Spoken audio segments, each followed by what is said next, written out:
السلام علیکم، welcome to my channel novel memories. Listeners, آج میں راشدہ رفعت کا ایک مکمل ناول ریڈ کرنے جا رہی ہوں جس کا ٹائٹل ہے محبت کی دعا۔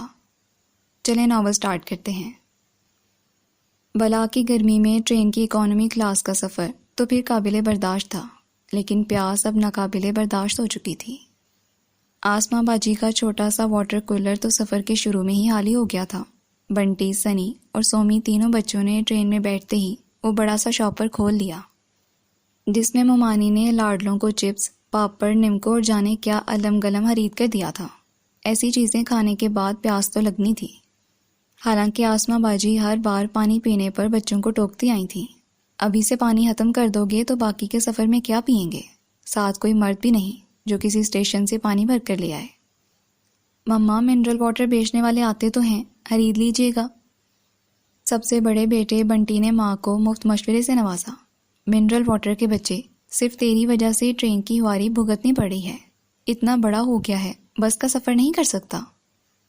انہوں نے بیٹے کو گھورا۔ صرف مجھے الٹیاں تھوڑی لگتی ہیں، اس سومی کی بھی تو طبیعت خراب ہوتی ہے بس میں۔ اس نے بہن کی طرف اشارہ کیا جو چپس کے خالی پیکٹ میں ہاتھ مار مار کر کوئی نادیدہ ذرہ ڈھونڈنے کی کوشش کر رہی تھی۔ ہاں، سارے نمونے میری قسمت میں ہی پیدا ہونے لکھے تھے۔ دیکھ رہی ہو ناجیہ کی سواری سے میں ہمیشہ میکے سے سسرال اور سسرال سے میکے آتی ہوں۔ بس کا 4 گھنٹے کا سفر ٹرین میں 5-6 گھنٹے میں بدل جاتا ہے۔ گرمی سردی میں اکانومی کلاس کا سفر ان بچوں کے ساتھ میں کتنی مشکل سے کرتی ہوں، اس کا نہ نوید کو اندازہ ہے نہ اماں کو۔ اگر نوید 4 پیسے فالتو خرچ کر کے اے سی والے ڈبے کی بکنگ کرا دیں تو موسم کی شدت تو جھیلنی نہ پڑے۔ اماں کی تو خیر گنجائش ہی نہیں نکلتی۔ ان کی مہربانی جو واپسی کے کرائے کے پیسے تھما دیتی ہیں، ورنہ تمہارے نوید بھائی تو میکے والی گاڑی میں سوار کروا کر یوں ہاتھ جھاڑ کر فارغ ہوتے ہیں کہ لو بھئی، اب تم جانو اور تمہارا کام۔ اللہ اماں کا سایہ سلامت رکھے۔ ہفتہ 10 دن کے لیے آتی ہوں، پھر بھی موسم کے کپڑے لتے دے کر رخصت کرتی ہیں۔ نوید کی تو اس ٹینشن سے بھی جان چھوٹ جاتی ہے۔ بیوی بچوں کے کپڑے بنا کر دینے کی ذمہ داری تک ان کے سر نہیں۔ پھر بھی مجال ہے جو میرے میکے والوں کی تعریف کے 2 بول بول دیں۔ ہر چیز حق سمجھ کر وصول کرتے ہیں۔ آسماں باجی کے کہنے پر رجیہ کو دل ہی دل میں ہنسی آئی تھی۔ یہی ڈائیلاگ سروت بھابی کے ہوتے تھے جب وہ میکے سے لدی پھندی سسرال لوٹتی تھی۔ وہ ساس نندوں کو تو کچھ نہ جتا پاتی، ان کے من میں کلبلاتی سوچوں کا لفظی اظہار اجیا کے سامنے ہی ممکن ہوتا۔ اجیا ایک بہترین خاموش سامع تھی، اس بات میں کوئی دو رائے ہو ہی نہیں سکتی تھی۔ سروت بھابی کو لگتا کہ دانش بھائی کی تنخواہ کا بڑا حصہ ان کی اماں گھر کا خرچ چلانے کے نام پر ہتھیا لیتی ہیں۔ گھر والوں کو زیادہ تر دال سبزی کھلا کر وہ جو پیسہ بچاتی تھیں وہ ان کی بیٹیوں پر خرچ ہوتا تھا۔ چلو، اگر اماں نادیہ کے جہیز کے لیے جوڑ توڑ کریں تو مجھے کوئی اعتراض نہیں۔ کل کو اس کی شادی کا خرچہ بھی دانش نہیں اٹھانا ہے۔ اچھا ہے ان کی تنخواہ سے بچا بچا کر اماں نادیہ کا جہیز جوڑ لیں، لیکن آسماں اور اس کے بچوں پر بلا وجہ پیسے لٹائے جائیں، یہ مجھ سے ہرگز برداشت نہیں۔ ہر تیسرے مہینے محترمہ نازل ہو جاتی ہیں، خاطر مدارت کا خرچہ الگ اور واپسی پر کنبے بھر کے کپڑے لتے دیے جاتے ہیں۔ اب بھلا بتاؤ، کیا دانش کی کمائی پر اس کے بیوی بچوں کا کوئی بھی حق نہیں؟ وہ تو اللہ میری امی کو سلامت رکھے، جب بھی میکے جاؤں مٹھی میں پیسے تھما کر بازار بھیج دیتی ہیں کہ اور نہیں تو اپنے اور بچوں کے موسم کی مناسبت سے 2 جوڑے ہی خرید لوں۔ سروت بھابی کے لہجے میں بھی میکے کا وہی مان ہوتا جو آسماں باجی کی باتوں سے جھلک رہا تھا۔ اور کیا خبر سروت بھابی کی بھاوج کو بھی شوہر و سسرال والوں سے کچھ اسی قسم کے گلے شکوے ہوتے ہوں۔ اجیا کے ذہن کی روح دور دور بھٹک جاتی۔ اگر آج اس شدت کی پیاس نہ لگ رہی ہوتی تو اجیا کا بہت سا وقت اپنے ہی دھیان اور سوچوں میں گم ہو کر گزر سکتا تھا، لیکن اس وقت ایک گلاس ٹھنڈے ٹھار پانی کی طلب دوسری تمام سوچوں پر حاوی ہو رہی تھی۔ ذرا دیر بعد ایک جوس بیچنے والا وہاں نکلا تھا۔ بنٹی اور سومی نے جوس کی فرمائش کر دی۔ آسماں باجی نے پہلے تو بچوں کو گھرک دیا، لیکن بچے باز آنے والے کب تھے؟ مطالبہ مزید شدت پکڑ گیا۔ جوس والا بھی اطمینان سے وہیں کھڑا تھا، جانتا تھا جیت آخر بچوں کی ہوگی۔ آخرکار آسماں باجی کو بٹوے کا منہ کھولنا پڑا تھا۔ تم پیو گی اجیا؟ ازراہ مروت اس سے بھی پوچھا، حالانکہ باجی اتنی بامروت تھی تو نہیں۔ اجیا نے تو انکار میں ہی گردن ہلانی تھی، سو ہلا دی۔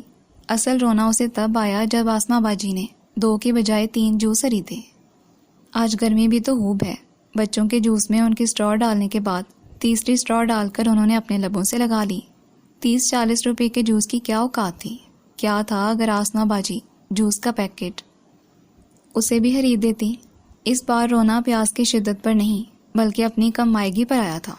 اس کے آنسو اس حد تک فرما بردار تو تھے کہ گالوں پر پھیلنے کے بجائے آنکھوں کے کناروں پر ہی جذب ہو جاتے۔ پھر بھی اجیا نے کھڑکی کی طرف رخ کر کے باہر کے نظاروں میں گم ہونا چاہا۔ یہ لو 2-4 گھونٹ تم بھی پی لو۔ آسما باجی نے چند لمحوں بعد اسے مخاطب کیا۔ پیاس کی شدت پر انا حاوی ہوئی۔ پانی کی پیاس ہے باجی، میٹھے جوس کے بعد اور بڑھ جائے گی۔ اس نے رسانیت سے انکار کر دیا۔ مما آپ سے ختم نہیں ہو رہا تو مجھے دے دیں۔ بنٹی اپنے والے حالی ڈبے کا پٹاخا پھوڑ کر ماں سے مخاطب ہوا۔ کم بہت تیرا پیٹ ہے یا کیا؟ آسما باجی نے اسے لتاڑا۔ سومی بھائی کی بے عزتی پر کی کر کے ہنسنے لگی۔ بنٹی نے جواب میں اس کی پونی کھینچ لی۔ چند لمحوں میں ہی ٹرین کے ڈبے میں دونوں بچوں کا زوردار دنگل شروع ہو گیا تھا۔ آسما باجی نے دونوں کی کمر پر دھموکے جڑ کر انہیں الگ کروایا۔ اجیا اس ہنگامے سے بے نیاز پھر سے اپنی سوچوں میں مگن ہو گئی تھی۔ جانے زندگی اب کون سا ورق پلٹ کر سامنے آنے والی تھی۔ ماموں کا گھر جیسا بھی تھا، وہاں گھر والوں کی اپنائیت نہ ہونے کے باوجود گھر اپنا ہی لگتا تھا۔ اجیا نے تو ہوش ہی اس گھر میں سنبھالا تھا۔ وہ 4 برس کی تھی جب باپ کا سایہ سر سے اٹھا۔ بیوہ ماں اسے لے کر بھائی کے در پر آن پہنچی۔ اسلم ماموں نے بیوہ بہن اور بانجی کو اپنی شفقت بھرے سائے میں لے لیا۔ انہوں نے بہن کے عقد ثانی کی کوشش کی، لیکن ناہید بیگم نے لجاجت بھرے انداز میں واضح کر دیا کہ وہ شوہر کو کھونے کے بعد بیٹی کی جدائی برداشت نہیں کر سکتی۔ اسلم ماموں نے بہن کی خواہش کا احترام کیا۔ حالانکہ نگہت کی بڑی خواہش تھی کہ وہ نند کی دوسری شادی کر کے اسے پیچھا چھڑوا لیں۔ ان کا چچا زاد رنڈوا بھائی بھی ناہید بیگم کا طلبگار بن کر آیا، لیکن اسے اجیا کا وجود گوارا نہ تھا۔ نگہت مامی نے شوہر کو سمجھانے کی بہت کوشش کی کہ یہ رشتہ ہو لینے دیں، 2 ذمہ داریوں میں سے ایک تو کم ہو۔ اجیا کا کیا تھا، اب بھی تو یہاں پل رہی تھی، بعد میں بھی پلتی رہے گی۔ بلکہ ناہید شادی کے بعد شوہر کو راضی کر کے اپنے گھر میں اجیا کی جگہ خود ہی بنوا لے گی۔ نگہت مامی نے نند کی مرضی نہ ہونے کے باوجود اس رشتے پر زیادہ ہی زور دیا، تو اسلم ماموں نے سخت الفاظ میں انہیں تنبیہ کر دی کہ وہ ان کوششوں سے باز رہیں۔ ناہید کی مرضی کے بغیر کچھ نہیں ہو سکتا۔ مزید یہ کہ بہن بانجی کا وجود ان پر بھاری نہیں، وہ ساری زندگی ان کی کفالت کرنے کو تیار ہیں۔ ماموں نے اپنے کہے کا مان رکھا۔ کم از کم ان کی زندگی تک اس گھر میں اجیا یا اس کی ماں کو کوئی تنگی نہ ہوئی۔ انہوں نے جیسا اپنے بچوں کو کھلایا پہنایا ویسا ہی اجیا کو بھی لا کر دیا۔ جو محبت اپنے بچوں پر لٹائی وہی اجیا کے حصے میں آئی، اور یہ سب نگہت مامی سے برداشت نہ ہوتا تھا۔ انہیں ساری عمر یہ قلق ستاتا رہا کہ بہن اور بھانجی کے پیچھے ان کی اور ان کے بچوں کی حق تلفی ہوتی ہے۔ حالانکہ ناہید بیگم بہت صلح جو فطرت کی مالک تھیں، انہوں نے باوج کی راجدھانی میں کبھی مداخلت کی کوشش نہ کی، بھائی کی محبت کا بھی کبھی ناجائز فائدہ نہ اٹھایا۔ اجیا ماں کا پرتو تھی، جو مل جاتا اسی پر خوش ہو جانے والی۔ اس نے جان نچھاور کرنے والے ماموں سے کبھی کوئی ضد، فرمائش یا مطالبہ نہ کیا۔ اس سے 3 برس بڑی نادیہ تھی، وہ باپ کی لاڈلی بھی تھی اور ضدی بھی۔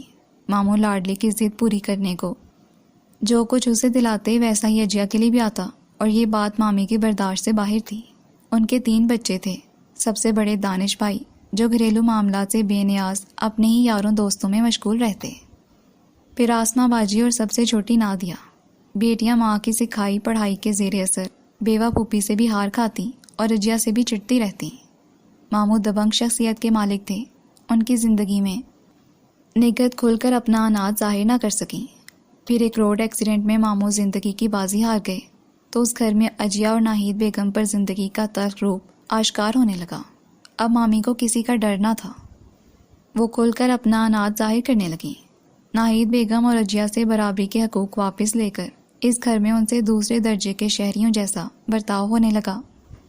ناہید بیگم اپنی ذات کے ساتھ ہونے والے ظلم اور زیادتیاں تو خاموشی سے برداشت کرتی رہیں، لیکن اجیا کی حالت دیکھ کر ان کا دل خون کے آنسو روتا تھا۔ ان کی ذہین فتین اور خوبصورت بچی اس گھر کی ملازمہ بن کر رہ گئی تھی۔ دانش جس کی شادی کو ابھی کچھ عرصہ ہی ہوا تھا، اس کی بیوی بھی ساس نندوں کی دیکھا دیکھی اجیا سے نفرت بھرا رویہ اختیار کرتی۔ سب سے بڑی آسما تو بیاہ کر چلی گئی، لیکن نادیہ جب تک اجیا کی ذہانت اور خوبصورتی کی وجہ سے اپنی جلن دل میں رکھنے پر مجبور تھی، اب اسے کسی کا ڈر نہ رہا۔ وہ اجیا کے ساتھ حد درجہ تحقیر بھرا سلوک کرنے لگی۔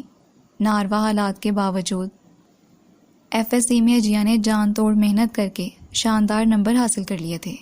اپنے شہر کے میڈیکل کالج کا تو میرٹ نہ بن پایا، لیکن قریبی شہر کے میڈیکل کالج کی دوسری میرٹ لسٹ میں اس کا نام آ گیا تھا۔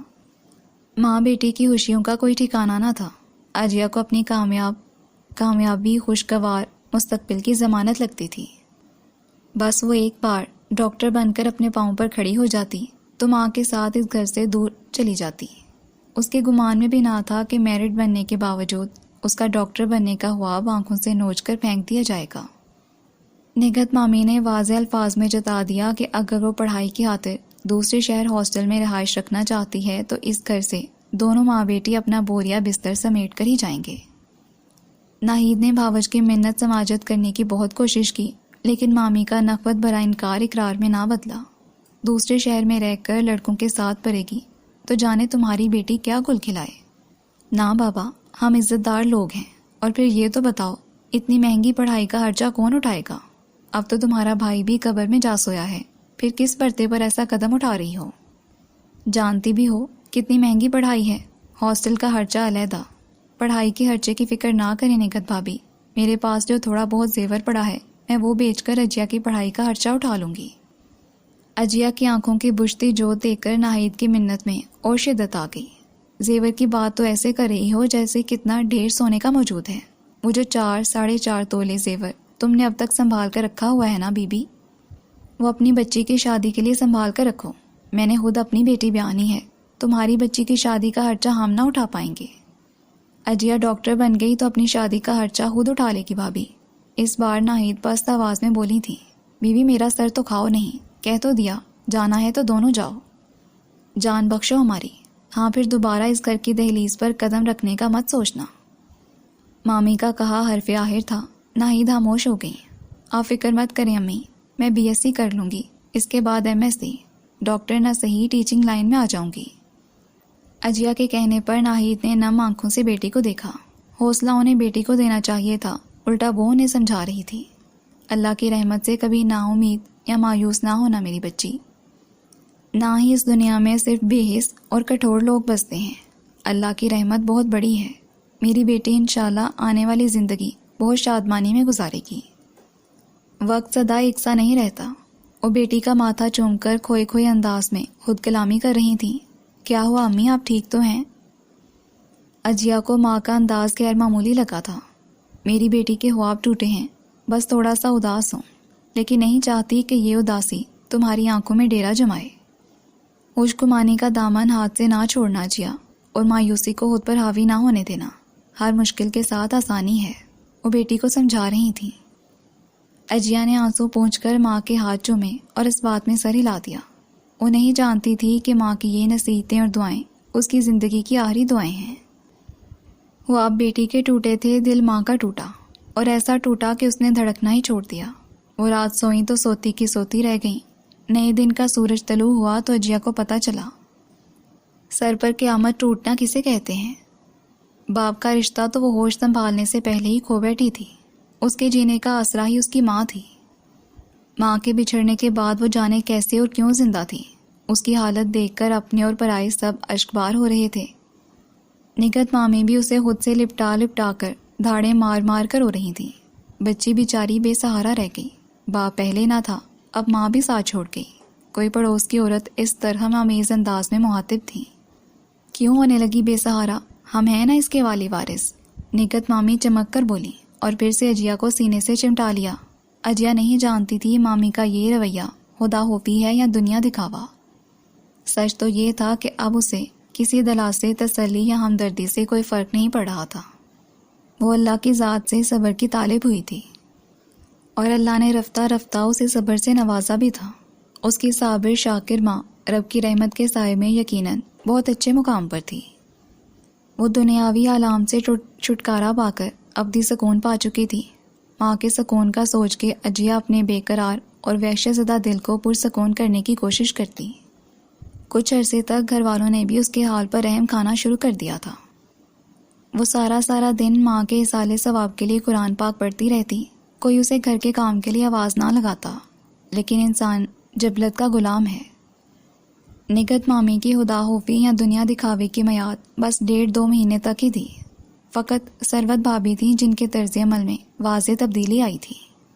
انہوں نے ہی شوہر سے کہہ کر رجیہ کا آگے کالج میں داخلہ کروایا تھا۔ دانش بھائی نے ہی کتابیں وغیرہ خرید کر لا دیں۔ یہ اور بات کہ مامی ان کے اس اقدام پر ہرگز سوچنا تھی اور بہت دیر تک بڑبڑاتی رہی تھیں، پڑھائی میں لگے گی تو اماں اس کا غم غلط ہو جائے گا۔ کیا جائے گا، 2 سال اور پڑھنے دیں، پھر بٹھا لینا اس کو بھی نادیہ کی طرح گھر میں۔ دانش نے ماں کو سمجھایا، حالانکہ نادیہ کے گھر بیٹھنے میں سراسر اس کا اپنا کمال تھا۔ اس نے گر پڑھ کر میٹرک پاس تو کر لیا تھا، مگر دوبارہ کی کوشش کے باوجود جب سادہ مضامین میں FA پاس کرنے میں کامیاب نہ ہوئی تو اس نے پڑھائی کو دفعہ دور کہہ کر گھر بیٹھنے کو ترجیح دی۔ اب وہ سارا دن فلمیں دیکھتی یا آس پڑوس کی سہیلیوں کے گھر وقت گزاری کے لیے چلی جاتی۔ اجیا کو آگے پڑھنے سے روکنے کے لیے بھی وہی ماں پر دباؤ ڈالتی تھی۔ اسے یہ ہرگز گوارا نہ تھا کہ اجیا شکل کے ساتھ ساتھ تعلیم کے میدان میں بھی اس سے آگے نکل جائے۔ اپنی سانولی رنگت اس نے کریموں، بلیچ اور مستقل فیشل کے ذریعے چمکا لی تھی۔ اجیا جیسی ذہانت پیدا کرنا اس کے بس میں نہ تھا۔ اس کی کوششوں کے باوجود اجیا کا BSc میں داخلہ ہو گیا تھا۔ اجیا ثروت بھابی کی ممنون و احسان مند تھی، جن کے دل میں اللہ نے اس کے لیے رحم ڈال دیا تھا۔ اب اس نے ساری توجہ پڑھائی پر مرکوز کر لی۔ نگہت مامی اس کی پڑھائی پر ایک دھیلا خرچ کرنے کو تیار نہ تھی۔ اجیا نے پاس پڑوس کے بچوں کو ٹیوشن پڑھانی شروع کر دی۔ برائے نام فیس میں اتنا اچھا ٹیوٹر کہاں سے ملتا؟ جلد ہی گھر بچوں سے بھر گیا، لیکن اب نادیہ سے شام کے 2 گھنٹے بچوں کا شور برداشت کرنا مشکل ہو گیا۔ یہ گھر ہے یا چڑیا گھر؟ 2 گھڑی کا سکون میسر نہیں۔ بچوں کے چک سے میرا سر پھٹنے کو ہو جاتا ہے، چھٹی کرو ان بچوں کی۔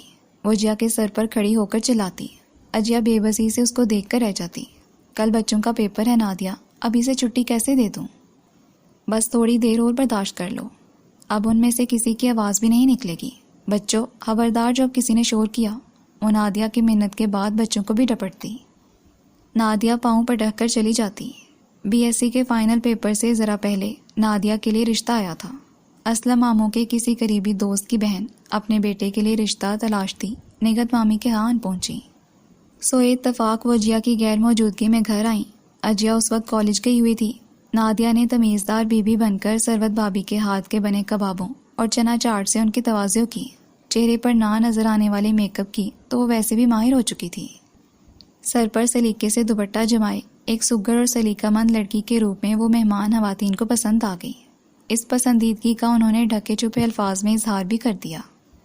نگہت مامی خوشی سے پھولے نہ سما رہی تھیں، جو اتنی اچھی جگہ بات بننے جا رہی تھی، ورنہ اب تک نادیہ کے جو بھی رشتے آئے ویسی جگہوں سے ہی آئے تھے۔ جب مہمان خواتین کو لینے کے لیے ان کا بیٹا دروازے پر دستک دے رہا تھا، وہی وقت اجیا کا کالج سے واپسی کا تھا۔ ہاتھ میں کتابیں، چہرے پر تھکن، وہ ایک اجنبی کو دروازے پر دیکھ کر ٹھٹکی۔ قریبی گاڑی کھڑی تھی۔ میری امی اور آپا اندر ہیں، 2 بار بیل بجا چکا ہوں، کوئی دروازے پر نہیں آیا۔ آپ پلیز اندر جا کر بتا دیں فرحان باہر آیا ہوا ہے۔ نوجوان نے اسے شائستگی سے مخاطب کیا۔ اس نے اس بات میں گردن ہلائی۔ اسی لمحے نگہت نے دروازہ کھولا تھا۔ اجیا خاموشی سے اندر چلی گئی۔ اب یقیناً مامی نے اس بندے کو خود ہی اٹینڈ کرنا تھا۔ اندر براجمان خواتین نے اس کے سلام کرنے پر اسے بغور دیکھا تھا۔ ثروت بھابی کے تعارف پر جب انہیں پتہ چلا کہ وہ ناہید بیگم کی بیٹی ہے تو وہ بہت محبت سے ملی۔ اسلم ماموں کے دوست کی بہن اس کی ماں سے بھی بخوبی واقف تھی۔ ناہید بیگم کی ناگہانی وفات پر انہوں نے دلی افسوس کا بھی اظہار کیا۔ ماں کے ذکر پر تو اجیا کے آنسو خود بہت نکل آتے تھے۔ اس کے آنسو دیکھ کر خاتون نے اسے ساتھ چمٹا کر مزید تسلی دی۔ چند لمحوں بعد نگہت مامی نے انہیں ان کے بیٹے کے آنے کی اطلاع دی تو وہ جانے کے لیے کھڑی ہو گئی۔ بہت شرمیلا بچہ ہے، بہتیرا کہا کہ اندر آ جائے مگر باہر ہی کھڑا ہے۔ نگہت مامی نے مسکرا کر خواتین کو مخاطب کیا۔ 3 دن بعد خواتین کی دوبارہ آمد ہوئی تھی۔ پچھلی ملاقات میں تو انہوں نے نادیہ کے لیے صرف ڈھکے چھپے الفاظ میں پسندیدگی کا اظہار کیا تھا، لیکن آج جب وہ باقاعدہ رشتہ مانگنے آئیں تو انہوں نے اجیا کا نام لے کر رشتہ مانگا۔ نگہت مامی نے انہیں واضح الفاظ میں باور کروا دیا کہ نادیہ بڑی ہے، انہوں نے پہلے نادیہ کے بیاہ کا سوچنا ہے، مزید کہ اجیا کی فی الحال شادی کا ان کا کوئی ارادہ نہیں۔ نادیہ بھی بہت پیاری بچی ہے، لیکن دراصل فرحان کو اجیا ایک ہی جھلک میں اتنی پسند آئی کہ اس کا اصرار ہے اجیا سے رشتہ طے کیا جائے۔ فرحان کی بہن نے ذرا جھجکتے ہوئے بھائی کی پسندیدگی سے بھی آگاہ کر دیا تاکہ نگہت بیگم صورتحال سمجھ کر نادیہ کے بجائے اجیا کے لیے رشتہ قبول کر لیں۔ اس بیچاری کے وہم و گمان میں بھی نہ تھا کہ یہ بات اجیا کی زندگی میں کیسا طوفان لے کر آئے گی۔ بگڑے تیوروں کے ساتھ مہمانوں کو رخصت کرنے کے بعد نگہت بیگم اجیا پر چڑھ دوڑیں۔ اچھا بھلا میری نادیہ کا نصیب کھل رہا تھا، اس کی وجہ سے اتنا اچھا رشتہ ہاتھ سے نکل گیا۔ غیظ و غضب سے ان کا حال برا ہو رہا تھا۔ اماں شادی تو اجیا کی بھی کرنی ہے نا، رشتہ مناسب ہے تو اس کی ذمہ داری سے تو جان چھڑاؤ، اللہ ہماری نادیہ کا نصیب بھی کھولے گا۔ ثروت بھابی نے ساس کو صلاح دینی چاہیے۔ ارے جو لوگ میری بچی کو مسترد کر گئے انہیں تو میں دوبارہ اس گھر کی دہلیز نہ پار کرنے دوں۔ وہ نخوت سے بولی۔ ثروت بھابی نے ترہم بھری نظر اجیا پر ڈالی جو کوئی قصور نہ ہوتے ہوئے بھی مجرموں کی طرح سر جھکائے مامی کی لان تان سن رہی تھی۔ چند ماہ بعد اس کی زندگی میں ایک اور طوفان آیا تھا۔ سمیع اللہ جس کے باپ کا محلے میں سب سے بڑا جنرل سٹور تھا اور وہ خود باپ کے کام میں ہاتھ بٹاتا تھا، اس کا اجیا کے لیے رشتہ آنا گھر میں ایک بھونچال کا سبب بن گیا۔ میری نادیہ بڑی ہے، مجھے پہلے اس کا سوچنا ہے بھابی، اجیا تو ویسے بھی ابھی پڑھ رہی ہے۔ نگہت مامی نے سمیع اللہ کی ماں کی توجہ نادیہ کی جانب مبذول کروانا چاہی تھی۔ آپ کا کہنا اپنی جگہ درست ہے نگہت بھابی، لیکن سمیع اللہ کی خواہش ہے لڑکی پڑھی لکھی اور باشعور ہو، بس میں اسی لیے اجیا کی طلبگار بن کر آئی ہوں۔ اجیا ہماری آنکھوں کے سامنے پلی بڑھی کیسی سمجھدار اور سلجھی ہوئی بچی ہے، پھر اس کی مرحومہ ماں میری کتنی اچھی سہیلی تھی، بس یوں سمجھے میں اس کی نشانی کو اپنے سمیع کے سنگ رخصت کروا کے اپنے گھر لے جانا چاہتی ہوں۔ سمیع اللہ کی ماں کی ساری باتیں تو نگہت مامی نے درخور اطلاع نہ جانی، ان کی سوئی اسی بات پر اٹک گئی کہ سمیع اللہ کو پڑھی لکھی لڑکی کا ساتھ درکار ہے۔ اس کی ماں کے گھر سے نکلتے ہی اجیا کی شامت آ گئی تھی۔ یہ پڑھائی کے بہانے لڑکوں کو پانستی ہے، کیسے منہ پھاڑ کر کہہ کر گئی ہے سمیع اللہ کی ماں کہ اس کے بیٹے کو پڑھی لکھی لڑکی چاہیے۔ ارے یہ دنیا میں آخری پڑھی لکھی لڑکی بچی ہے کیا جو ہر کوئی اسی کا طلبگار بن کر آ رہا ہے؟ یتیم، نہ کوئی والی وارث، ایسی لڑکیوں کو تو کوئی پوچھتا تک نہیں، اس کے طلبگاروں کی فہرستی ختم نہیں ہو رہی۔ نگہت مامی کا جلن اور حسد سے برا حال تھا۔ سمیع اللہ کی ماں کا اجیا کو پڑھا لکھا اور باشعور کہنا اور نادیہ کو رشتے کے لیے زیر غور ہی نہ لانے کا مطلب یہی تھا کہ ان کی نادیہ جاہل اور بے شعور ہے۔ لاڈلی کی یہ ناقدری ان کی برداشت سے باہر تھی، بس اس نے جتنا پڑھنا تھا پڑھ لیا، کل سے یہ گھر سے قدم باہر نہیں نکالے گی۔ ہم عزت دار لوگ ہیں، یہ تو ہر دوسرے دن اپنے پیچھے کسی کو لگا کر گھر لے آئے گی۔ آج سمیع اللہ اس کا طلبگار بن کر آیا ہے، کل کوئی دوسرا آ جائے گا، سن لیا نا اجیا، کل سے تمہارا کالج جانا بند۔ وہ پھنکاری تھیں۔ اجیا نے حیرت اور بے بسی سے انہیں دیکھا، کتنی بے بنیاد باتیں اور الزام تھے۔ وہ اپنی صفائی میں کچھ کہنا چاہتی تھی لیکن مامی کے تیور اتنے غضبناک تھے کہ وہ کچھ بول ہی نہ پائی۔ جس گھر میں بیری ہو وہاں پتھر تو آتے ہیں اماں، اگر اجیا کا کوئی رشتہ آ گیا ہے تو اس میں اس بیچاری کا کیا قصور، اور کہیں نہ کہیں تو اسے بھی بیانا ہے نا، کر دو اس کی شادی، اچھا بھلا لڑکا ہے سمیع اللہ، محلے میں سب سے کھاتا پیتا گھرانہ ہے ان کا، ایسے رشتے بار بار نہیں آتے۔ ثروت بھابی نے اس کی حمایت میں زبان کھولی۔ ہاں وہی تو میں کہہ رہی ہوں، ایسے رشتے صرف اسی منحوس ماری کے کیوں آتے ہیں؟ میری نادیہ میں کسی چیز کی کمی ہے بھلا؟ ان کا دلی کلک ان کی زبان پر آ گیا تھا۔ محلے کی مائیں اندھی نہیں ہے جو نادیہ کے کرتوت ان کی نگاہوں سے اوجھل ہوں۔ اسے اوٹ پٹانگ فیشن کرنے، محلے کے بیوٹی پارلر کے چکر لگانے اور انڈین فلمیں دیکھنے کے سوا کوئی تیسرا کام آتا ہے؟ گھر میں ہل کر پانی تک تو پیتی نہیں، فارغ بیٹھ بیٹھ کر وزن کتنا بڑھ گیا ہے۔ گھرداری کا کوئی سلیقہ نہیں، کوئی پاگل ہے جو اس کا طلبگار بن کر آئے گا۔ ثروت بھابی جو تنک مزاج نندوں کے نہروں اور کاہلی سے عاجز آئی ہوئی تھی، آج دل کڑا کر کے سب کچھ بول ڈالا۔ ویسے بھی گھر کا واحد کفیل ان کا شوہر تھا، وہ کیوں ساس نندوں کے بیجا نہرے برداشت کرتی؟ ثروت بھابی کی باتوں نے گھر میں طبلِ جنگ بجا دیا تھا۔ اس شام گھر میں گھمسان کا رن پڑا۔ اجیا خاموش تماشائی تھی، وہ اس لڑائی کا فریق تک نہ تھی، لیکن لڑائی کا حتمی نتیجہ اس کے کالج جانے پر پابندی کی صورت نکلا۔ مامی نے اسے فساد کی جڑ قرار دیتے ہوئے حکم نامہ جاری کر دیا کہ آئندہ وہ گھر سے باہر قدم نہیں رکھے گی۔ 2-4 دن گزرنے کے بعد جب اجیا کو لگا کہ معاملہ ٹھنڈا اور مامی کا غصہ کم ہو گیا ہے، اس نے صبح کے وقت مامی سے ڈرتے ڈرتے پھر کالج جانے کی اجازت چاہی۔ یہ اس کی ہاں میں آلی تھی کہ مامی کا غصہ ٹھنڈا ہو گیا ہے۔ وہ تو اس قدر تیش میں آئیں کہ اس کی کتابیں تک پھاڑ ڈالیں۔ اللہ کے لیے مامی ایسا مت کریں، 2 ماہ بعد میرے پرچے ہو جائیں گے، میں آگے پڑھنے کا نام نہیں لوں گی۔ وہ اپنی کتابوں کو پرزا پرزا ہوتے دیکھ کر ان کے آگے گڑ گڑا رہی تھی۔ مامی نے ایک نہ سنی۔ اگر گھر سے باہر قدم نکالے گی تو اپنے کسی لگے بندے کے ساتھ ہی دفان ہو جانا، دوبارہ اس گھر کی دہلیز پار کرنے کی جرت نہ کرنا۔ اس گھٹیا زبان کے استعمال کے بعد اجیا نے ان کے آگے گڑ گڑانا بند کر دیا۔ اسے ہمیشہ سے ایسے لوگوں کی کہانیاں پڑھ کر حوصلہ ملتا تھا جو جدوجہد کے ذریعے اپنی زندگی کے لیے نئی راہیں تلاش کرتے ہیں۔ اس کو یہ پتہ نہ تھا کہ اگر کسی کو جدوجہد کرنے کی اجازت بھی نہ دی جائے تو وہ زندگی کا کیا لائحہ عمل اختیار کرے۔ اس کے سارے خواب ریزہ ریزہ ہو چکے تھے، جینے کی امنگ تک ختم ہو گئی۔ خود کو یہ سوچ کر حالات کے دھارے پر چھوڑ دیا کہ جب تک زندگی کے دن لکھے ہیں پورے ہو جائیں، ہو سکتا ہے اللہ اس کی حالت پر رحم کھا کر اسے بھی اس کے ماں باپ سے ملوا دے۔ وہ جانتی تھی موت کی دعا کرنا رب کو پسند نہیں۔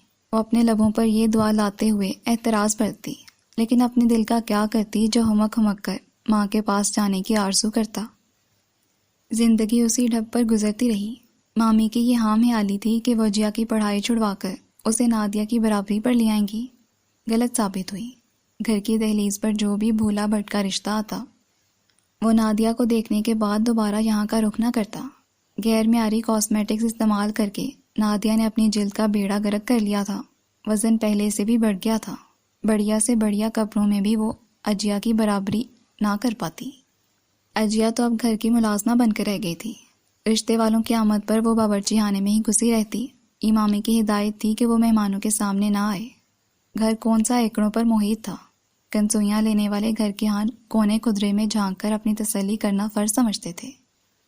اجیا کو دیکھ کر اگر کوئی اس کے لیے رشتہ نہ بھی مانگتا تب بھی نادیہ کی کم صورتی اور موٹاپا تقابلی موازنے کی صورت مزید واضح ہو کر سامنے آ جاتا۔ اجیا کے لیے تو نگہت مامی نے ویسے بھی لوگوں کو یہی بتانا شروع کر دیا تھا کہ اس کی بات دور کے رشتہ داروں میں طے ہو چکی ہے۔ اس سب کے باوجود نادیہ کی کہیں بھی بات بننے کا نام نہ لے رہی تھی۔ نادیہ بار بار مسترد ہونے پر تھوڑی سائیکو ہو چکی تھی۔ وہ گھر والوں پر چیختی چلاتی، اس کے عتاب کا زیادہ نشانہ اجیا ہی بنتی۔ مامی نہ تو کسی صورت اجیا کی نادیہ سے پہلے شادی کرنا چاہتی تھی۔ اس صورت میں نادیہ مزید نفسیاتی ہو جاتی، نہ ہی اجیا کو کہیں گھر سے دفان کر سکتی تھی۔ ایسے میں آسماں ان کی بڑی بیٹی میکے آئی تو اس نے ہی معاملے کا حل نکالا۔ اجیا کو میں کچھ عرصے کے لیے اپنے ساتھ لے جاتی ہوں، نہ یہ سامنے ہوگی نہ لوگ نادیہ اور اس کا موازنہ کریں گے۔ بس آپ جلد از جلد نادیہ کا رشتہ ڈھونڈ کر اس کی بات پکی کریں۔ اجیا اتنے عرصے میرے گھر رہے گی۔ ان کی تجویز کیا تھی، مامی کے سر سے منو وزنی بوجھ اتر گیا۔ اجیا سے رائے کسی نے لینی تھی، وہ تو حکم ماننے کی پابند تھی۔ آسماں باجی ویسے بھی نگہت مامی جتنی ظالم اور نادیہ جیسی کاٹ کھانے کو دوڑنے والی شخصیت نہ تھی۔ یہ نہ تھا وہ بہت بھلی تھیں، خاصی خودغرض تھیں، لیکن کسی حد تک منافق بھی۔ ان کے میکے آمد پر جب بے دام غلاموں کی طرح ان کی خدمت بجا لاتی تھی، ان کے بدتمیز اور شرارتی بچے قابو کر لیتی تھی، ورنہ نادیہ کو تو بھانجے بھانجیوں سے کوئی بھی خاص انسیت نہ تھی۔ یہ اجیا کا دم تھا کہ آسماں باجی چند دن ٹھاٹھ سے میکے میں گزارتی تھی۔ سروت بھابی تو اب ساس نندوں کو ہاس لفٹ کرواتی نہ تھی۔ آسماں ہر کام کے لیے اجیا کو پکارتی، وہ بھاگ بھاگ کر ان کی خدمت بجا لاتی۔ اسے ساتھ لے کر جانے میں آسماں کا کیا نقصان تھا؟ ماں کا مسئلہ بھی حل ہو جاتا اور انہیں مفت کی ملازمہ بھی مل جاتی۔ چند دن میکے گزار کر جب وہ لوٹیں تو اجیا ان کے ہمراہ تھی۔ وہ خود کو حالات کے دھارے پر چھوڑ چکی تھی، لیکن پھر بھی ایک اجنبی جگہ پر جا کر رہنے کا تصور خاصا غیر اطمینان بخش تھا۔ مامی کے گھر تو سیاحت سے مانوس پرندے والی کیفیت تھی۔ اب جانے کس مزاج کے لوگوں سے واسطہ پڑے۔ آسماں باجی کے منہ سے ہمیشہ ان کی ساس کی برائیاں سنی تھیں، مقول ان کے وہ ہاسی ہرانٹ اور چالاک قسم کی خاتون تھیں۔ اب پتہ نہیں وہ اپنے گھر میں اجیا کو قبول کرتی بھی ہیں یا نہیں۔ اجیا اسی ادھیڑ بن میں تھی۔ آسماں باجی کے شوہر نوید بھائی اجیا کو کافی معقول شخص لگتے تھے، حالانکہ وہ سسرال بہت کم آتے تھے۔ بیوی کو ٹرین میں میکے کے لیے سوار کر دیتے اور گھر واپسی پر بیوی بچوں کو اسٹیشن پر لینے آ جاتے، لیکن آج جب ٹرین منزل مقصود پر پہنچی تو اسٹیشن پر نوید بھائی موجود نہ تھے، وہ کوئی اور تھا۔ بچوں نے ٹرین کی رفتار ہلکی ہوتے ہی کھڑکی میں سے اسے دیکھ لیا تھا۔ اب وہ غالب چاچو آئے ہوئے ہیں کہ نعرے بلند کر رہے تھے۔ ٹرین رکی تو غالب نے ڈبے میں چڑھ کر فٹافٹ سامان اتارا تھا۔ اجیا جانتی تھی کہ آسماں باجی کا کوئی دیور نہیں ہے، ان کی 2 نندیں خیر سے دور دراز کے شہروں میں مقیم تھیں۔ یہ یقیناً ان کے چچا سسر کا بیٹا تھا۔ نوید بھائی کی بیوہ چچی ان کے اوپر والے پورشن میں رہتی تھی۔ آسماں باجی کے منہ سے ان کا ذکر اجیا نے کئی بار سن رکھا تھا، اس لیے اسے غالب کو پہچاننے میں دقت نہ ہوئی۔ غالب نے البتہ چھوٹتے ہی آسماں باجی سے اس کے بارے میں استفسار کیا تھا۔ یہ جو خاتون آپ کے پیچھے پیچھے چلتی آ رہی ہیں، کیا یہ آپ کے ساتھ ہیں بھابی، یا کسی غلط فہمی کا شکار ہو کر آپ کے پیچھے چل پڑی ہیں؟ اس نے مسکراتے ہوئے دریافت کیا۔ ارے یہ اجیا ہے، میرے ساتھ آئی ہے۔ آسماں باجی نے سرسری سا تعارف کروانا ہی ضروری سمجھا۔ اچھا تو یہ ہیں اجیا، وہ جملہ کھینچ کر بولا۔ کیا مطلب؟ آسماں باجی نے اسے گھورا۔ بھئی آپ نے اتنا جامع اور تفصیلی تعارف کروایا ہے جیسے یہ خاتون ملک کی کوئی مشہور و معروف ہستی ہوں۔ میں یہ سمجھا کہ میں ہی ان کی شہرت سے لا علم ہوں۔ اپنی لا علمی کے اعتراف کے بجائے یہی کہنا مناسب جانا کہ اچھا تو یہ ہیں اجیا۔ بندہ باتونی تھا، اپنی ذات کو گفتگو کا موضوع بنتا دیکھ کر اجیا کو کوفت ہوئی، لیکن خاموشی کے سوا کوئی چارہ نہ تھا۔ میری مرحومہ پھپھو کی بیٹی ہے، اب کچھ عرصے کے لیے ہمارے ہاں ہی رہے گی، اور تم یہ بتاؤ کہ تمہارے نوید بھائی ہمیں لینے کیوں نہیں آئے؟ اتنے دنوں بعد بیوی بچے گھر لوٹ رہے ہیں، پھر بھی اس بندے کو فرصت نہیں۔ ریلوے اسٹیشن کی عمارت سے باہر نکل کر پارکنگ کی طرف جاتے ہوئے آسماں باجی نے شوہر کی غیر موجودگی کی بابت استفسار کیا تھا۔ آج اتفاق سے ایک دوست کی گاڑی ہاتھ لگی تھی۔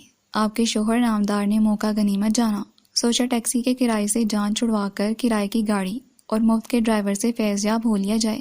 ویسے تو یہ گاڑی بھی پانی سے تو چلتی نہیں، اور اتنے اچھے نوید بھائی ہیں نہیں کہ مجھے پیٹرول کے مد میں کچھ پیسے ہی عنایت کر دیتے۔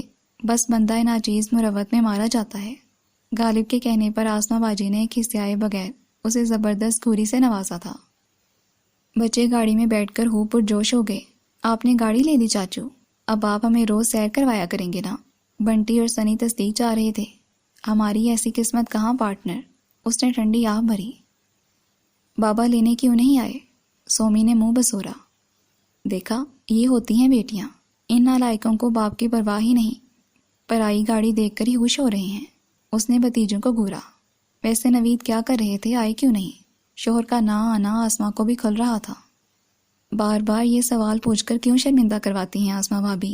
میرا بیچارہ بھائی آپ کے بیڈ روم کی صفائی ستھرائی کر کے اس قابل بنا رہا ہے کہ آپ کمرے میں داخل ہوتے ہی چینھ نہ ماریں۔ 15-20 دن کا پھیلاوا سمیٹنا آسان کام تھوڑی ہے۔ اس نے ہنستے ہوئے بتایا۔ کیوں، وہ نسرین مر گئی کیا؟ کام پر نہیں آ رہی؟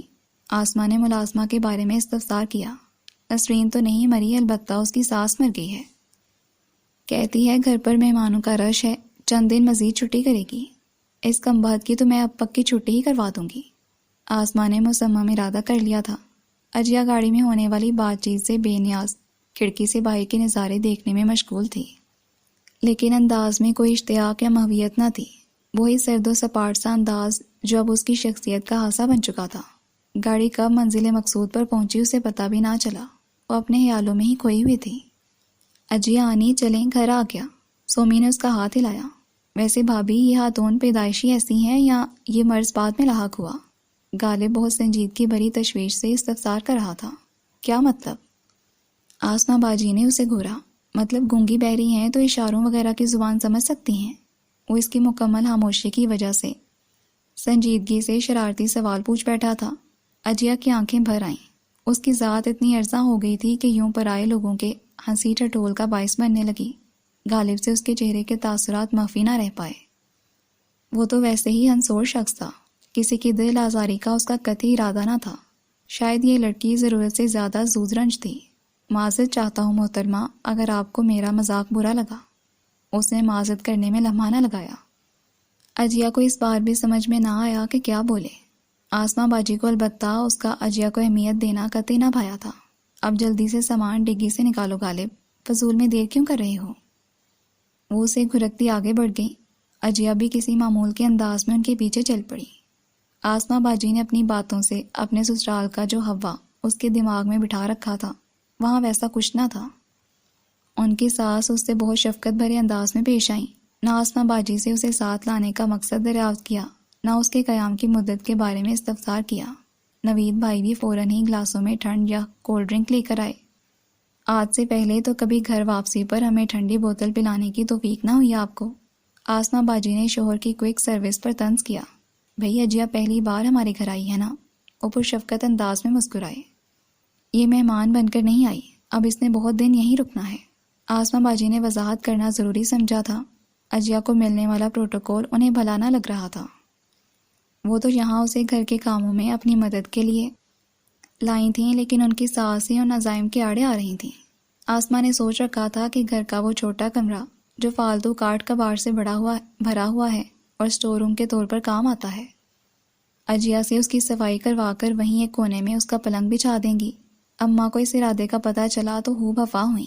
کمال کرتی ہو بہو، وہ کمرہ رہنے کے قابل ہے، اور تھکی ہاری بچی آتے کے ساتھ ہی اس کاٹ کباڑ کی صفائی میں جٹ جائے۔ نوید سے کہو اس کا پلنگ میرے کمرے میں ڈال دے۔ انہوں نے آسماء کو مخاطب کیا۔ واہ ماں، اپنے سگے پوتے پوتیوں کو تو کبھی اپنے کمرے میں سلانے کی حامی نہ بھری، اجیا کے لیے فوراً کمرہ حاضر کر دیا۔ آسماء تنک کر بولی، یہ سوچے بغیر کہ اجیا ان کے حوالے سے ہی اس گھر میں آئی ہے۔ اگر گھر والے ان کے میکے کے کسی فرد کو عزت دے رہے ہیں تو یہ ان کی بھی عزت ہے، لیکن ان سے اجیا کو ملنے والی اہمیت برداشت نہ ہو رہی تھی۔ میرے پوتے پوتیوں سے بڑھ کر مجھے کون پیارا ہے بہو، لیکن تم خود جانتی ہو رات کو ہر 2 گھنٹے بعد تو کوئی نہ کوئی واش روم جانے کے لیے اٹھ بیٹھتا ہے۔ میرے جوڑوں کے درد کا حال بھی تمہارے سامنے ہے، ایک بار لیٹنے کے بعد اٹھنے کی ہمت نہیں ہوتی۔ چلو یہ بچی ساتھ سوئے گی تو مجھے بھی کچھ آسرا ہو جائے گا۔ اماں کا فیصلہ حتمی تھا۔ آسماء باجی کے جذبز ہونے کے باوجود اجیا کا ٹھکانہ اماں کے کمرے میں بن گیا۔ اگلے روز صفیہ چچی سے ملاقات ہوئی۔ وہ پرائمری اسکول میں ٹیچر تھیں۔ اسکول جانے سے پہلے حسب معمول جٹھانی کو اللہ حافظ کہنے آئیں۔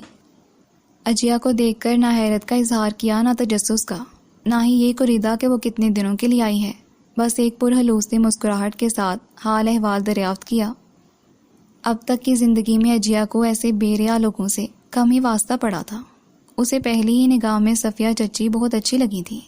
بھئی دوپہر کو تو مجھے اسکول واپسی پر دیر سویر ہو جاتی ہے، لیکن آج شام کا کھانا سب میری طرف کھائیں گے، ٹھیک ہے بیٹا؟ تم ضرور آنا، تم پہلی بار آئی ہو اسی لیے باقاعدہ کھانے پر بلا رہی ہوں، پھر تو جب جی چاہے اوپر میرے پاس آ جایا کرنا۔ صفیہ چچی کو اجیا کی زندگی کے دیگر مصائب کا علم تو نہ تھا، ہاں یہ ضرور پتا تھا کہ کچھ عرصے پہلے ہی وہ ماں جیسی نعمت سے محروم ہوئی ہے۔ اس معصوم سی بچی کی دلجوئی کے لیے انہوں نے اسے اپنائیت کا احساس دلانا چاہا تھا۔ اسی لمحے آسماء باجی بھی اندر آئی تھیں۔ صفیہ نے شام کی دعوت کا پروگرام ان کے بھی گوش گزار کر دیا۔ ارے رہنے دیں چچی، پہلے اسکول سے تھکی ہاری آتی ہیں، پھر شام کو ٹیوشن کے بچے، کیوں رات کے کھانے کے تردد میں پڑتی ہیں؟ کوئی اور وقت ہوتا تو آسماء جھٹ دعوت قبول کر لیتی، لیکن انہیں اجیا کو دی جانے والی اہمیت کھل رہی تھی۔ میں نے کیا تردد کرنا ہے بیٹا، جو پکائے گا غالب بھی پکائے گا، مجھ سے زیادہ تو میرے بیٹے کے ہاتھ میں ذائقہ ہے۔ وہ مسکرائی تھیں۔ اجیا ان کی بات پر جی ہی جی میں حیران ہوئی تھی۔ یہ یقیناً عجیب و غریب فیملی تھی۔ آسماء باجی کا بس نہ چل رہا تھا کہ وہ پہلے دن ہی اجیا کے سر گھر کے سارے کام تھوپ دیں۔ اتفاق سے کئی چھٹیاں گزار کر آج نسرین بھی چلی آئی۔ آسماء باجی نے اسے فی الفور نوکری سے فارغ کر دیا تھا۔ اجیا جان گئی تھی کہ آسماء باجی اب اس گھر میں اس کی حیثیت کا تعین کرنے والی ہیں۔ نسرین تو پھر تنہا دار ملازمہ تھی، اجیا تو 2 وقت کی روٹی کے بدلے مفت کی ملازمہ بننے والی تھی۔ اگر عزت نفس مجروح ہوئے بغیر گھر کے کام کرنے پڑتے تو اجیا کو اس پر اعتراض نہ تھا، لیکن اماں کو جب آسماء باجی کے ارادے کا علم ہوا تو وہ فوراً میدان میں کودی تھی۔ کیوں غریب کی روزی پر لات مار رہی ہے آسماء؟ برسوں پرانی ملازمہ ہے، وفادار اور قابل بھروسہ ہے، اور کیا آج سے پہلے اس نے کبھی چھٹیاں نہیں کی؟ پہلے تو کبھی نوکری سے نکالنے کی دھمکی تک نہ دی، آج کھڑے کھڑے نوکری سے ہی نکال دیا۔ نسرین اپنا مقدمہ لے کر اماں جی کے پاس گئی تھی اور فوراً کمک لے کر آسماء باجی کے پاس پلٹی تھی۔ پیسے درختوں پر نہیں لگتے اماں، یہ بہت ہرڈرام ہو گئی ہے، اور ویسے بھی اب گھر کے کام کرنے والے ہم 2 جی ہو گئے ہیں، اب نسرین کی ضرورت نہیں۔ آسماء باجی کا انداز قطعی تھا۔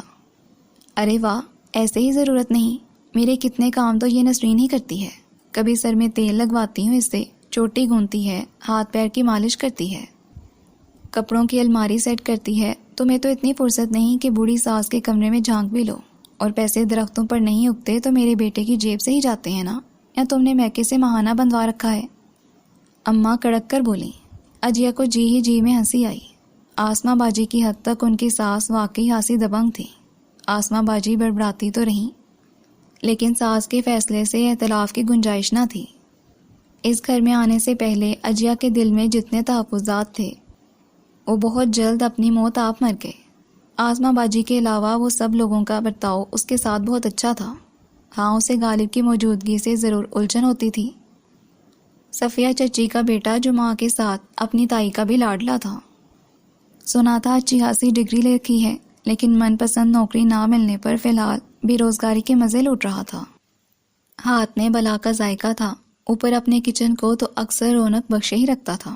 بچوں کی فرمائش پر نیچے بھی کوکنگ کے جوہر دکھاتا رہتا۔ آسماں باجی ناک منہ تو چڑھاتی، لیکن ان کے لاڈلوں کی فرمائش پر جو burger, zinger burger, crispy chicken وغیرہ غالب کم لاگت میں تیار کر کے ان کی موج کرواتا، بازار سے وہی چیزیں بہت مہنگی پڑتی تھیں۔ البتہ اجیا اس کا سامنا کرنے سے کتراتی تھی۔ نسرین کی چھٹی نہ ہونے کے باوجود گھر کے باقی ماندہ کام آسماں باجی اس کے سپرد کر چکی تھی۔ وہ ٹی وی دیکھتی یا فون پر ماں سے محو گفتگو رہتی۔ صفیہ چچی بھی دن میں تھوڑی دیر کے لیے جٹانی کے پاس ضرور آتی تھیں۔ دونوں دیورانی جٹانی میں بہت محبت اور الفت کے جذبات پائے جاتے تھے۔ صفیہ چچی تو انہیں بھابھی کے بجائے آپا کہہ کر ہی مخاطب کرتی اور بالکل بڑی بہنوں والا درجہ دیتی تھی۔ وہ بہت باحوصلہ اور باہمت خاتون تھیں۔ اماں نے ہی اجیا کو ان کی زندگی کی کہانی سنائی تھی۔ شادی کے بعد یک کے بعد دیگرے 5 بچوں میں فقط غالبی زندگی لکھوا کر لایا تھا۔ باقی سب پیدائش کے کچھ دن بعد ہی اللہ کو پیارے ہو گئے تھے۔ عین جوانی میں شوہر کا سایہ سر سے اٹھ گیا۔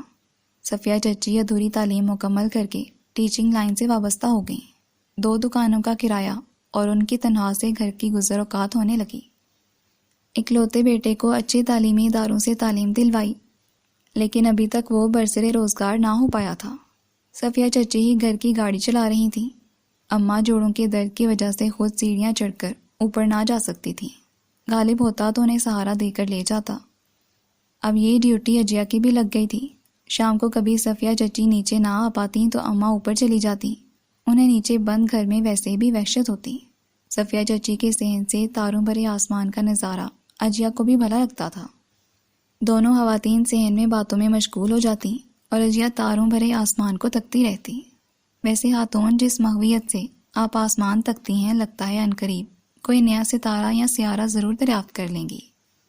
غالب اسے مخاطب کرتا، حالانکہ پہلے روز اجیا کی آنسو بھری آنکھیں دیکھ کر اس نے تہیہ کر لیا تھا کہ اس لڑکی کو ہرگز نہ ستائے گا، لیکن چمڑے کی زبان پھسلے بغیر کب رہ سکتی تھی؟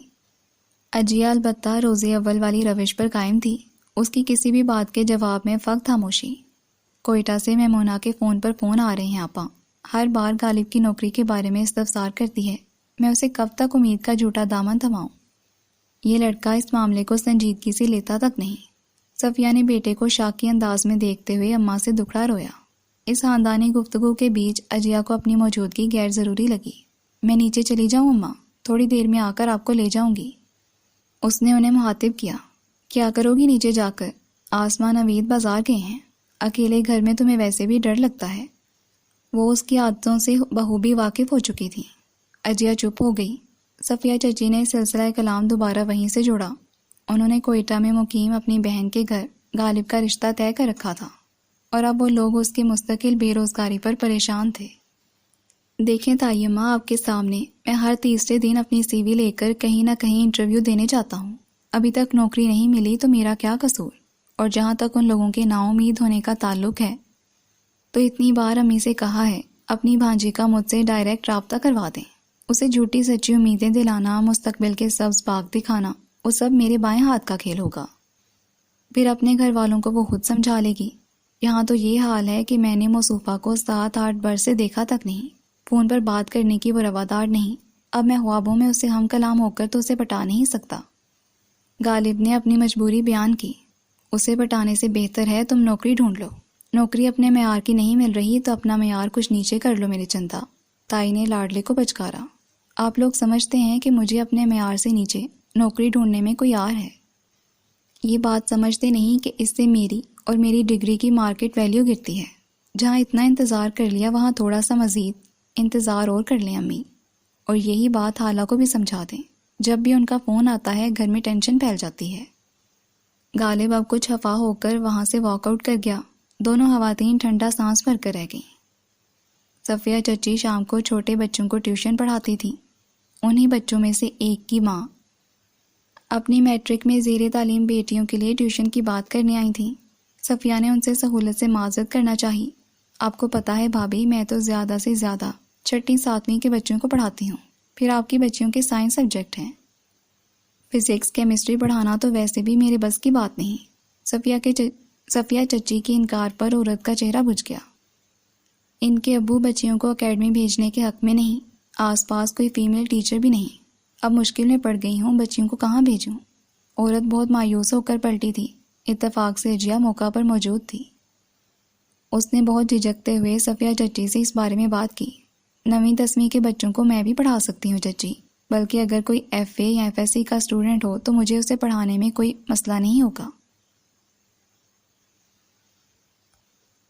مسئلہ صرف آسمہ باجی کی اجازت کا ہے۔ آپ کے کہنے کا مطلب ہے کہ آپ FSC FA کے اسٹوڈنٹس تک کو پڑھا سکتی ہیں، جبکہ آسمہ بھابی بتاتی ہیں کہ آپ کی اپنی تعلیمی قابلیت صرف FA ہے۔ میٹرک تک کے لیول کے بچوں کو میتھس فزکس پڑھانا اتنا آسان نہیں ہے۔ خاتون، آپ جانے کس کو مان میں ہیں؟ غالب ادھر آ نکلا تھا اور اسے جتائے بغیر نہ رہ پایا۔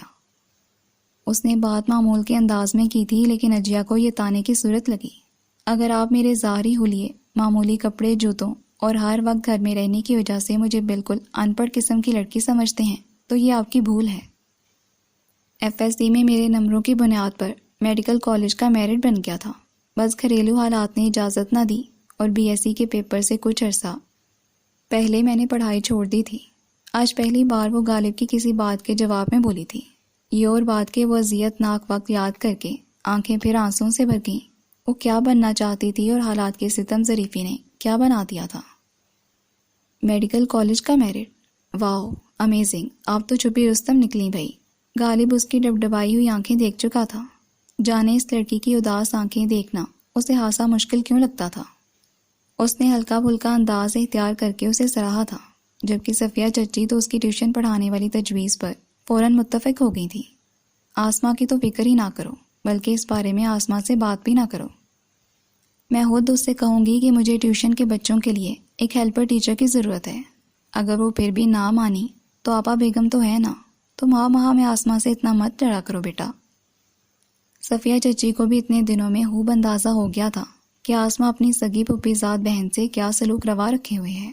اس بچی کے رکھ رکھاؤ اور متانت نے انہیں ہمیشہ ہی متاثر کیا تھا۔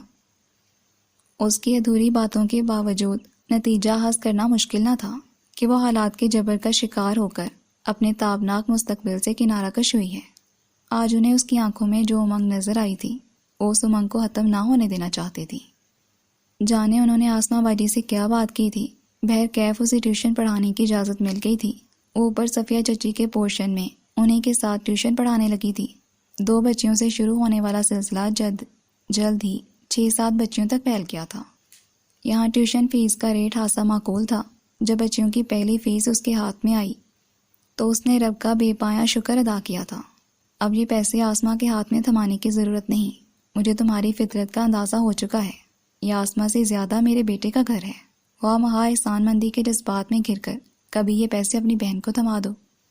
اماں نے اسے پیش کی تنبیہ کی تھی۔ اس نے اس شفیق سی بوڑھی خاتون کو محبت سے دیکھا۔ چند ہی دنوں میں ان سے کیسا دل کا رشتہ قائم ہو گیا تھا۔ وہ بنا کہے اس کے دل کی بات جان جاتی تھی۔ آسمہ تو تمہیں ساتھ بازار لے کر جانے کی روادار نہ ہوگی۔ میں صفیہ سے کہوں گی اس کے ساتھ بازار جا کر اپنے لیے ڈھنگ کے 2 جوڑے اور اپنی ضرورت کی دوسری چیزیں لے آؤ۔ میں نے پہلے بھی تمہیں کتنی بار پیسے دینے کی کوشش کی، لیکن وہ تمہاری خوددار طبیعت کو گوارا نہ تھا۔ اب اپنے پیسوں کو اپنی مرضی سے خرچ کرو۔ انہوں نے اسے مسکرا کر نصیحت کی۔ اجیا نے بھی مسکرا کر اس بات میں گردن ہلا دی۔ صفیہ چچی اسے اپنے ساتھ بازار لے گئی تھی۔ اس کے نہ کرنے کے باوجود انہوں نے ایک جوڑا اپنی طرف سے بھی دلوا دیا تھا۔ پہنا اوڑا کرو بیٹا، تمہاری عمر کی بچیوں کو تو سجنے سورنے کا اتنا شوق ہوتا ہے۔ انہوں نے اسے محبت بھرے لہجے میں مخاطب کیا۔ آسمہ باجی سے اس کی یہ سرگرمیاں برداشت نہ ہو رہی تھیں۔ امی صحیح کہتی تھیں، تم شکل سے جتنی معصوم لگتی ہو اندر سے اتنی ہی گنی ہو۔ کیسے اماں اور چچی کو اپنے قابو میں کر لیا، لیکن بی بی کسی بھول میں نہ رہنا۔ نادیہ کے رشتے کی بات چل رہی ہے، جیسے ہی خیر خیریت سے اس کی شادی نمٹتی ہے تم واپس وہیں چلی جاؤ گی جہاں سے میں تمہیں لے کر آئی تھی۔ کتنے تھوڑے سے دنوں میں تم نے کیسے پرپرزے نکالی ہیں۔ آسماں باجی کی زبان زہر اگل رہی تھی۔ آج اجیا نے صفیہ چچی کے ساتھ خریدا گیا کاسنی رنگ کا جوڑا پہن رکھا تھا۔ اسے سلائی نہیں آتی تھی، صفیہ چچی نے ہی بہت ڈیزائننگ کر کے یہ جوڑا سیا تھا۔ چند ماہ میں ہی اجیا کی کملائی ہوئی رنگت پھر سے دمکنے لگی تھی۔ آسماں کو اس کا یہ نکھرا نکھرا روپ برداشت نہ ہو رہا تھا۔ اجیا جو اماں کے لیے چائے بنانے کچن میں موجود تھی، آسماں باجی کی آمد اور پھر ان کے بگڑے تیور دیکھ کر گھبرا گئی تھی۔ ایک بات اور بی بی، یہ جو تم ٹیوشن پڑھانے کے بہانے بھاگ بھاگ کر صفیہ چچی کے پوشن میں جاتی ہو تو اس گمان میں نہ رہنا کہ غالب کو پھانس لو گی۔ شاید تمہیں پتہ نہ ہو اس کی بات بہت عرصہ پہلے اس کی خالہ کی بیٹی سے طے ہو چکی ہے، اس لیے کم از کم غالب سے تو تم دور ہی رہو۔ آسماں باجی تنفر سے بول رہی تھیں۔ کاش انہیں علم ہو جاتا کہ ان کے پیچھے غالب بھی آن کھڑا ہوا ہے۔ اجیا اسے دیکھ چکی تھی اور اب اس کا بس نہ چل رہا تھا کہ زمین پھٹے اور وہ اس میں سما جائے۔ آسماں باجی نے ثابت کر دیا تھا کہ وہ نگہت مامی کی ہی بیٹی ہیں۔ کس قدر گھٹیا زبان استعمال کرتے ہوئے انہوں نے اجیا کی ذات پر کیچڑ اچھالی تھی۔ غالب واپس پلٹنے کے بجائے کچن میں داخل ہوا تھا۔ میں کوئی لحاف یا رضائی نہیں ہوں آسماں بھابی جو ان محترمہ کو مجھ پر ڈورے ڈالنے کی ضرورت پڑے گی۔ اس کی آمد اتنی اچانک تھی کہ آسماں باجی بری طرح سٹ پٹائی تھیں۔ اور ویسے بھی یہ آپ کی کزن ہے، ان کے متعلق آپ کو اتنا علم تو ہونا چاہیے کہ یہ انتہائی پروقار اور سلجھی ہوئی شخصیت کے مالک ہیں۔ یہ کسی پر ڈورے تو کیا چھوٹی موٹی ڈوری بھی ڈالنے کے قابل نہیں۔ بولنے سے پہلے کچھ تو سوچ لیا کریں۔ یہی سوچ لیتی کہ اگر آپ کی گفتگو کا خلاصہ تائیمہ تک پہنچ جاتا تو وہ آپ کو کیا کچھ نہیں کہہ سناتی۔ سو بی کیئرفل نیکسٹ ٹائم بھابی جان۔ اور ہاں، مجھے ذرا سا زیرہ چاہیے، امی نے کڑھی میں بگاڑ لگانا ہے۔ وہ سب کچھ بول بال کر ذرا سے زیرے کے بجائے زیرے کا پورا ڈبہ اٹھا کر چلتا بنا تھا۔ آسماں باجی نے بھی اجیا پر تنفر بھری نگاہ ڈالی اور چپ چاپ پلٹ گئی۔ اجیا کی آنکھوں سے 2 آنسو نکل کر گال پر پھسلے تھے۔ آسماں باجی کی زہر آلود باتیں اپنی جگہ، مگر غالب کے کہے 2 فکرے ہی اسے معتبر کرنے کے لیے کافی تھے۔ وہ جو اس کا کچھ نہ تھا، کیسے 2 ٹوک اور دبنگ انداز میں اس کے کردار کی گواہی دے کر فوراً واپس پلٹ گیا تھا۔ آج سے پہلے وہ وقت اسے ایک لاؤبالی سا لڑکا لگا کرتا تھا، مگر اب پل بھر میں ہی اس کے متعلق اس کی رائے بدل گئی۔ لیکن اس دن کے بعد اس نے غالب سے مزید کترانا شروع کر دیا تھا۔ وہ ہرگز نہ چاہتی تھی کہ آسماں باجی کو اس کے کردار پر مزید کیچڑ اچھالنے کا موقع ملے۔ اس کا گریز سمجھتے ہوئے غالب نے بھی نیچے آنا کم کر دیا تھا۔ اس روز آسماں باجی شاپنگ مشن پر نکلی تھی۔ انہی کی ہدایت پر اجیا نے نہاری بنائی۔ جب سومی اس کے پاس غالب کا پیغام لے کر آئی، چاچو کہہ رہے ہیں بہت بھوک لگی ہے۔ صفیہ دادی اسکول سے دیر سے آئیں گی، چاچو کا خود کچھ پکانے کا موڈ نہیں، 2 روٹی اور تھوڑا سا سالن اوپر بھجوا دیں۔ سومی نے رٹو طوطے کی طرح فر پیغام پہنچا دیا۔ دسترخوان لگ رہا ہے، غالب سے کہو نیچے آ کر کھا لو۔ 2 دن ہو گئے ہیں نہ میں اوپر گئی نہ اس نے نیچے آ کر شکل دکھائی۔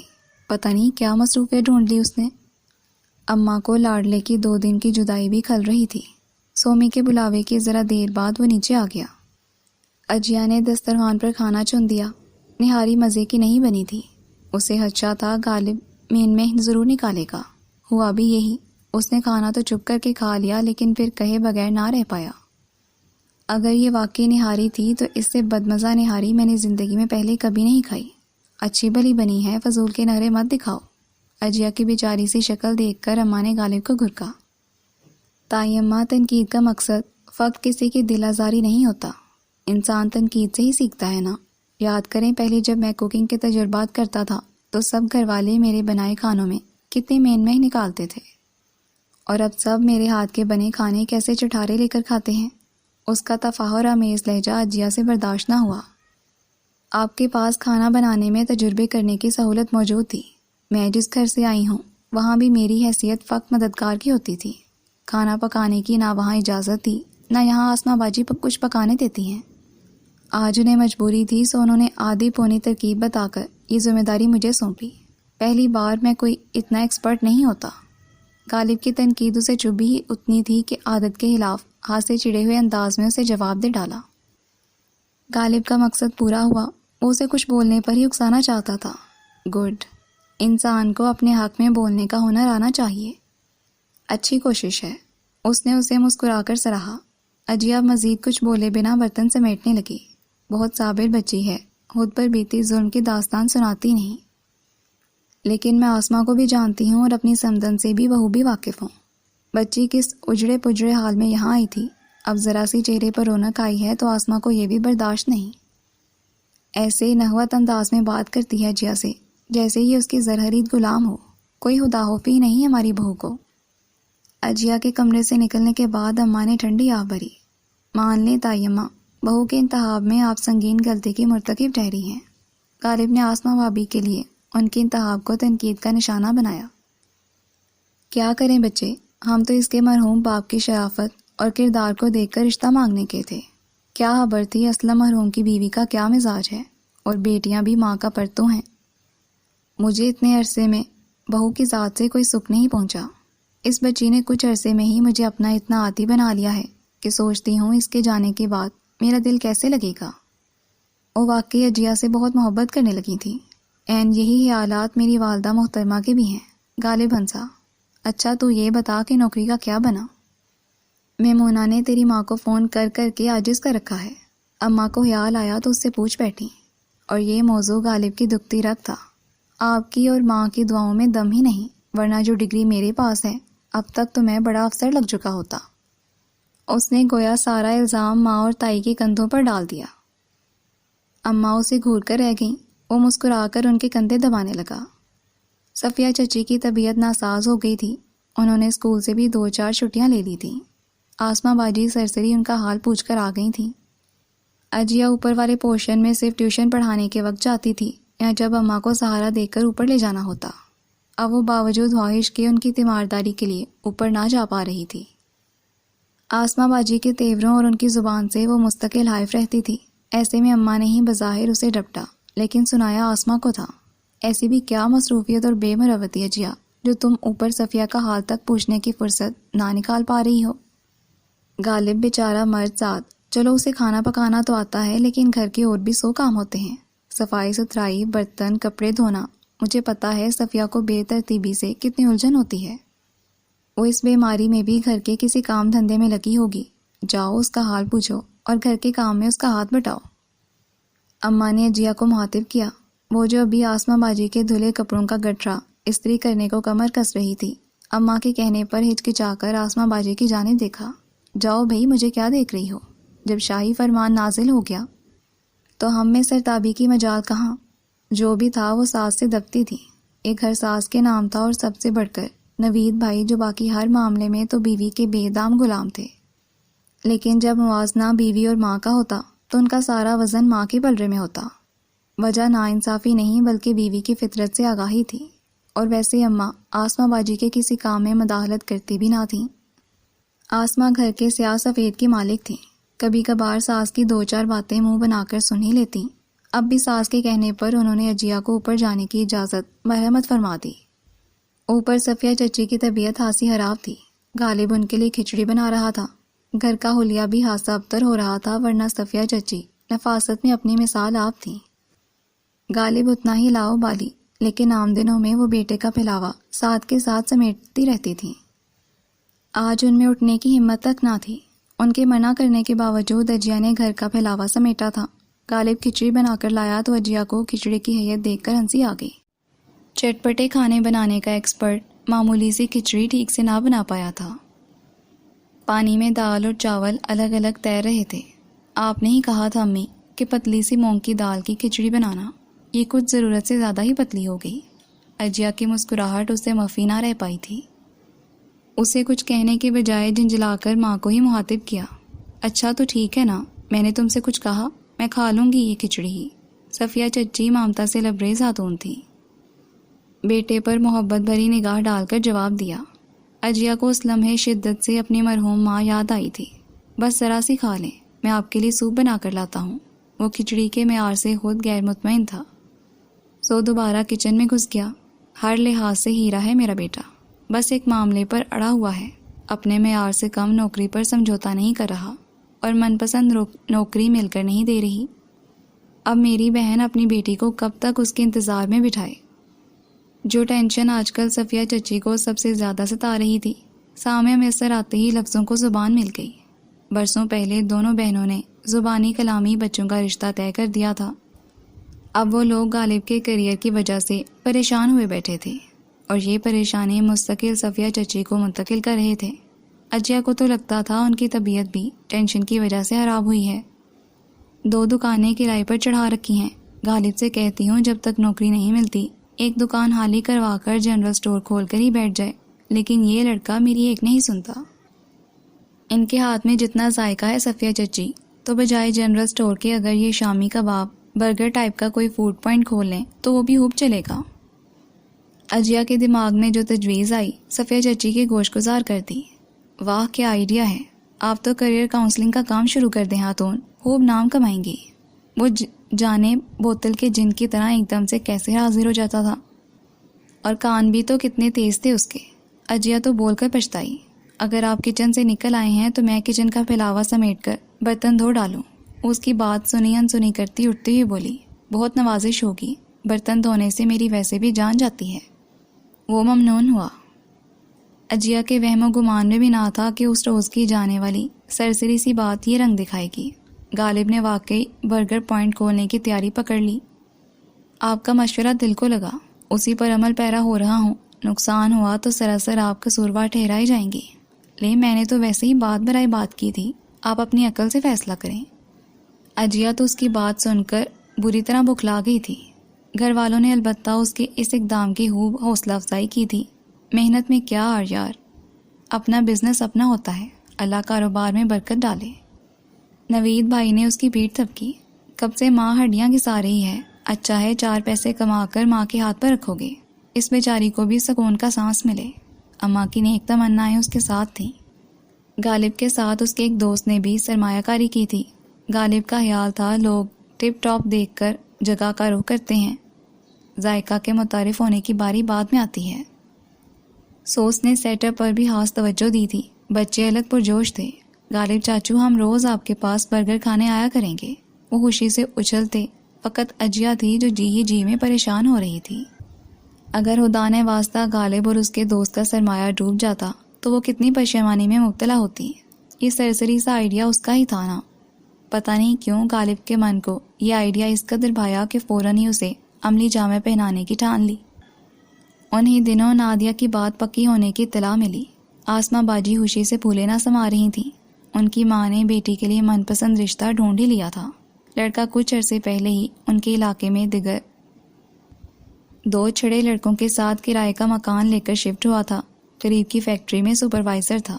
تنہا ٹھیک ٹھاک تھی، اور سب سے بڑھ کر یہ کہ لڑکا چھڑا چاند تھا۔ ماں باپ فوت ہو چکے تھے۔ رشتے کی ایک خالہ ہی سرپرست تھیں جو رشتہ لے کر آئی تھیں۔ نگہت مامے نے اس رشتے کو فوری سند قبولیت بخش دی۔ یہ نادیہ کا بھی اصرار تھا۔ فرزند علی سے پیار کی پینگیں اس نے ماں کو لائل رکھ کر نہ بڑھائی تھیں۔ مامی جب اس کے لیے خود رشتہ ڈھونڈ ڈھونڈ کر تھک گئیں تو انہوں نے بیٹی کے کھلم کھلا معاشقے پر آنکھیں بند کر لیں۔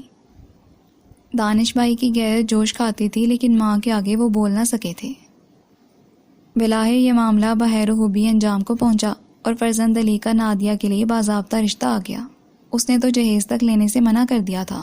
وہ وقت نادیہ کا طلبگار تھا، اور مامی اس کی اعلیٰ ظرفی کے گن گاتے نہ تھکتی۔ آسمہ ماں بہن کی زبانی الف سے یہ تک ساری تفصیل سے آگاہ تھیں، لیکن سسرال میں یہی ظاہر کیا کہ ایک محلے میں رہنے کے باوجود فرزند اور نادیہ نے ایک دوسرے کو دیکھا تک نہیں، اور وہ رشتوں سے محروم لڑکا نگہت کی اپنائیت سے متاثر ہو کر اسے اپنی ماں کا درجہ دے بیٹھا، اور اب اس کی فرزندی میں آنا چاہ رہا ہے۔ چلو اچھا ہوا بچی کی بات بنی، کتنی پریشان تھی تمہاری ماں، اماں نے سرسری انداز میں کہا، لیکن آسمہ باجی چڑ گئیں۔ نادیہ کی کون سی عمر نکلی جا رہی تھی، بس امی کی یہ خواہش تھی اپنی زندگی میں ہی اس کے فرض سے سبکدوش ہو جائیں۔ اجیا سے تو 2 برس چھوٹی ہے ہماری نادیہ، انہوں نے فراٹے سے جھوٹ بولا۔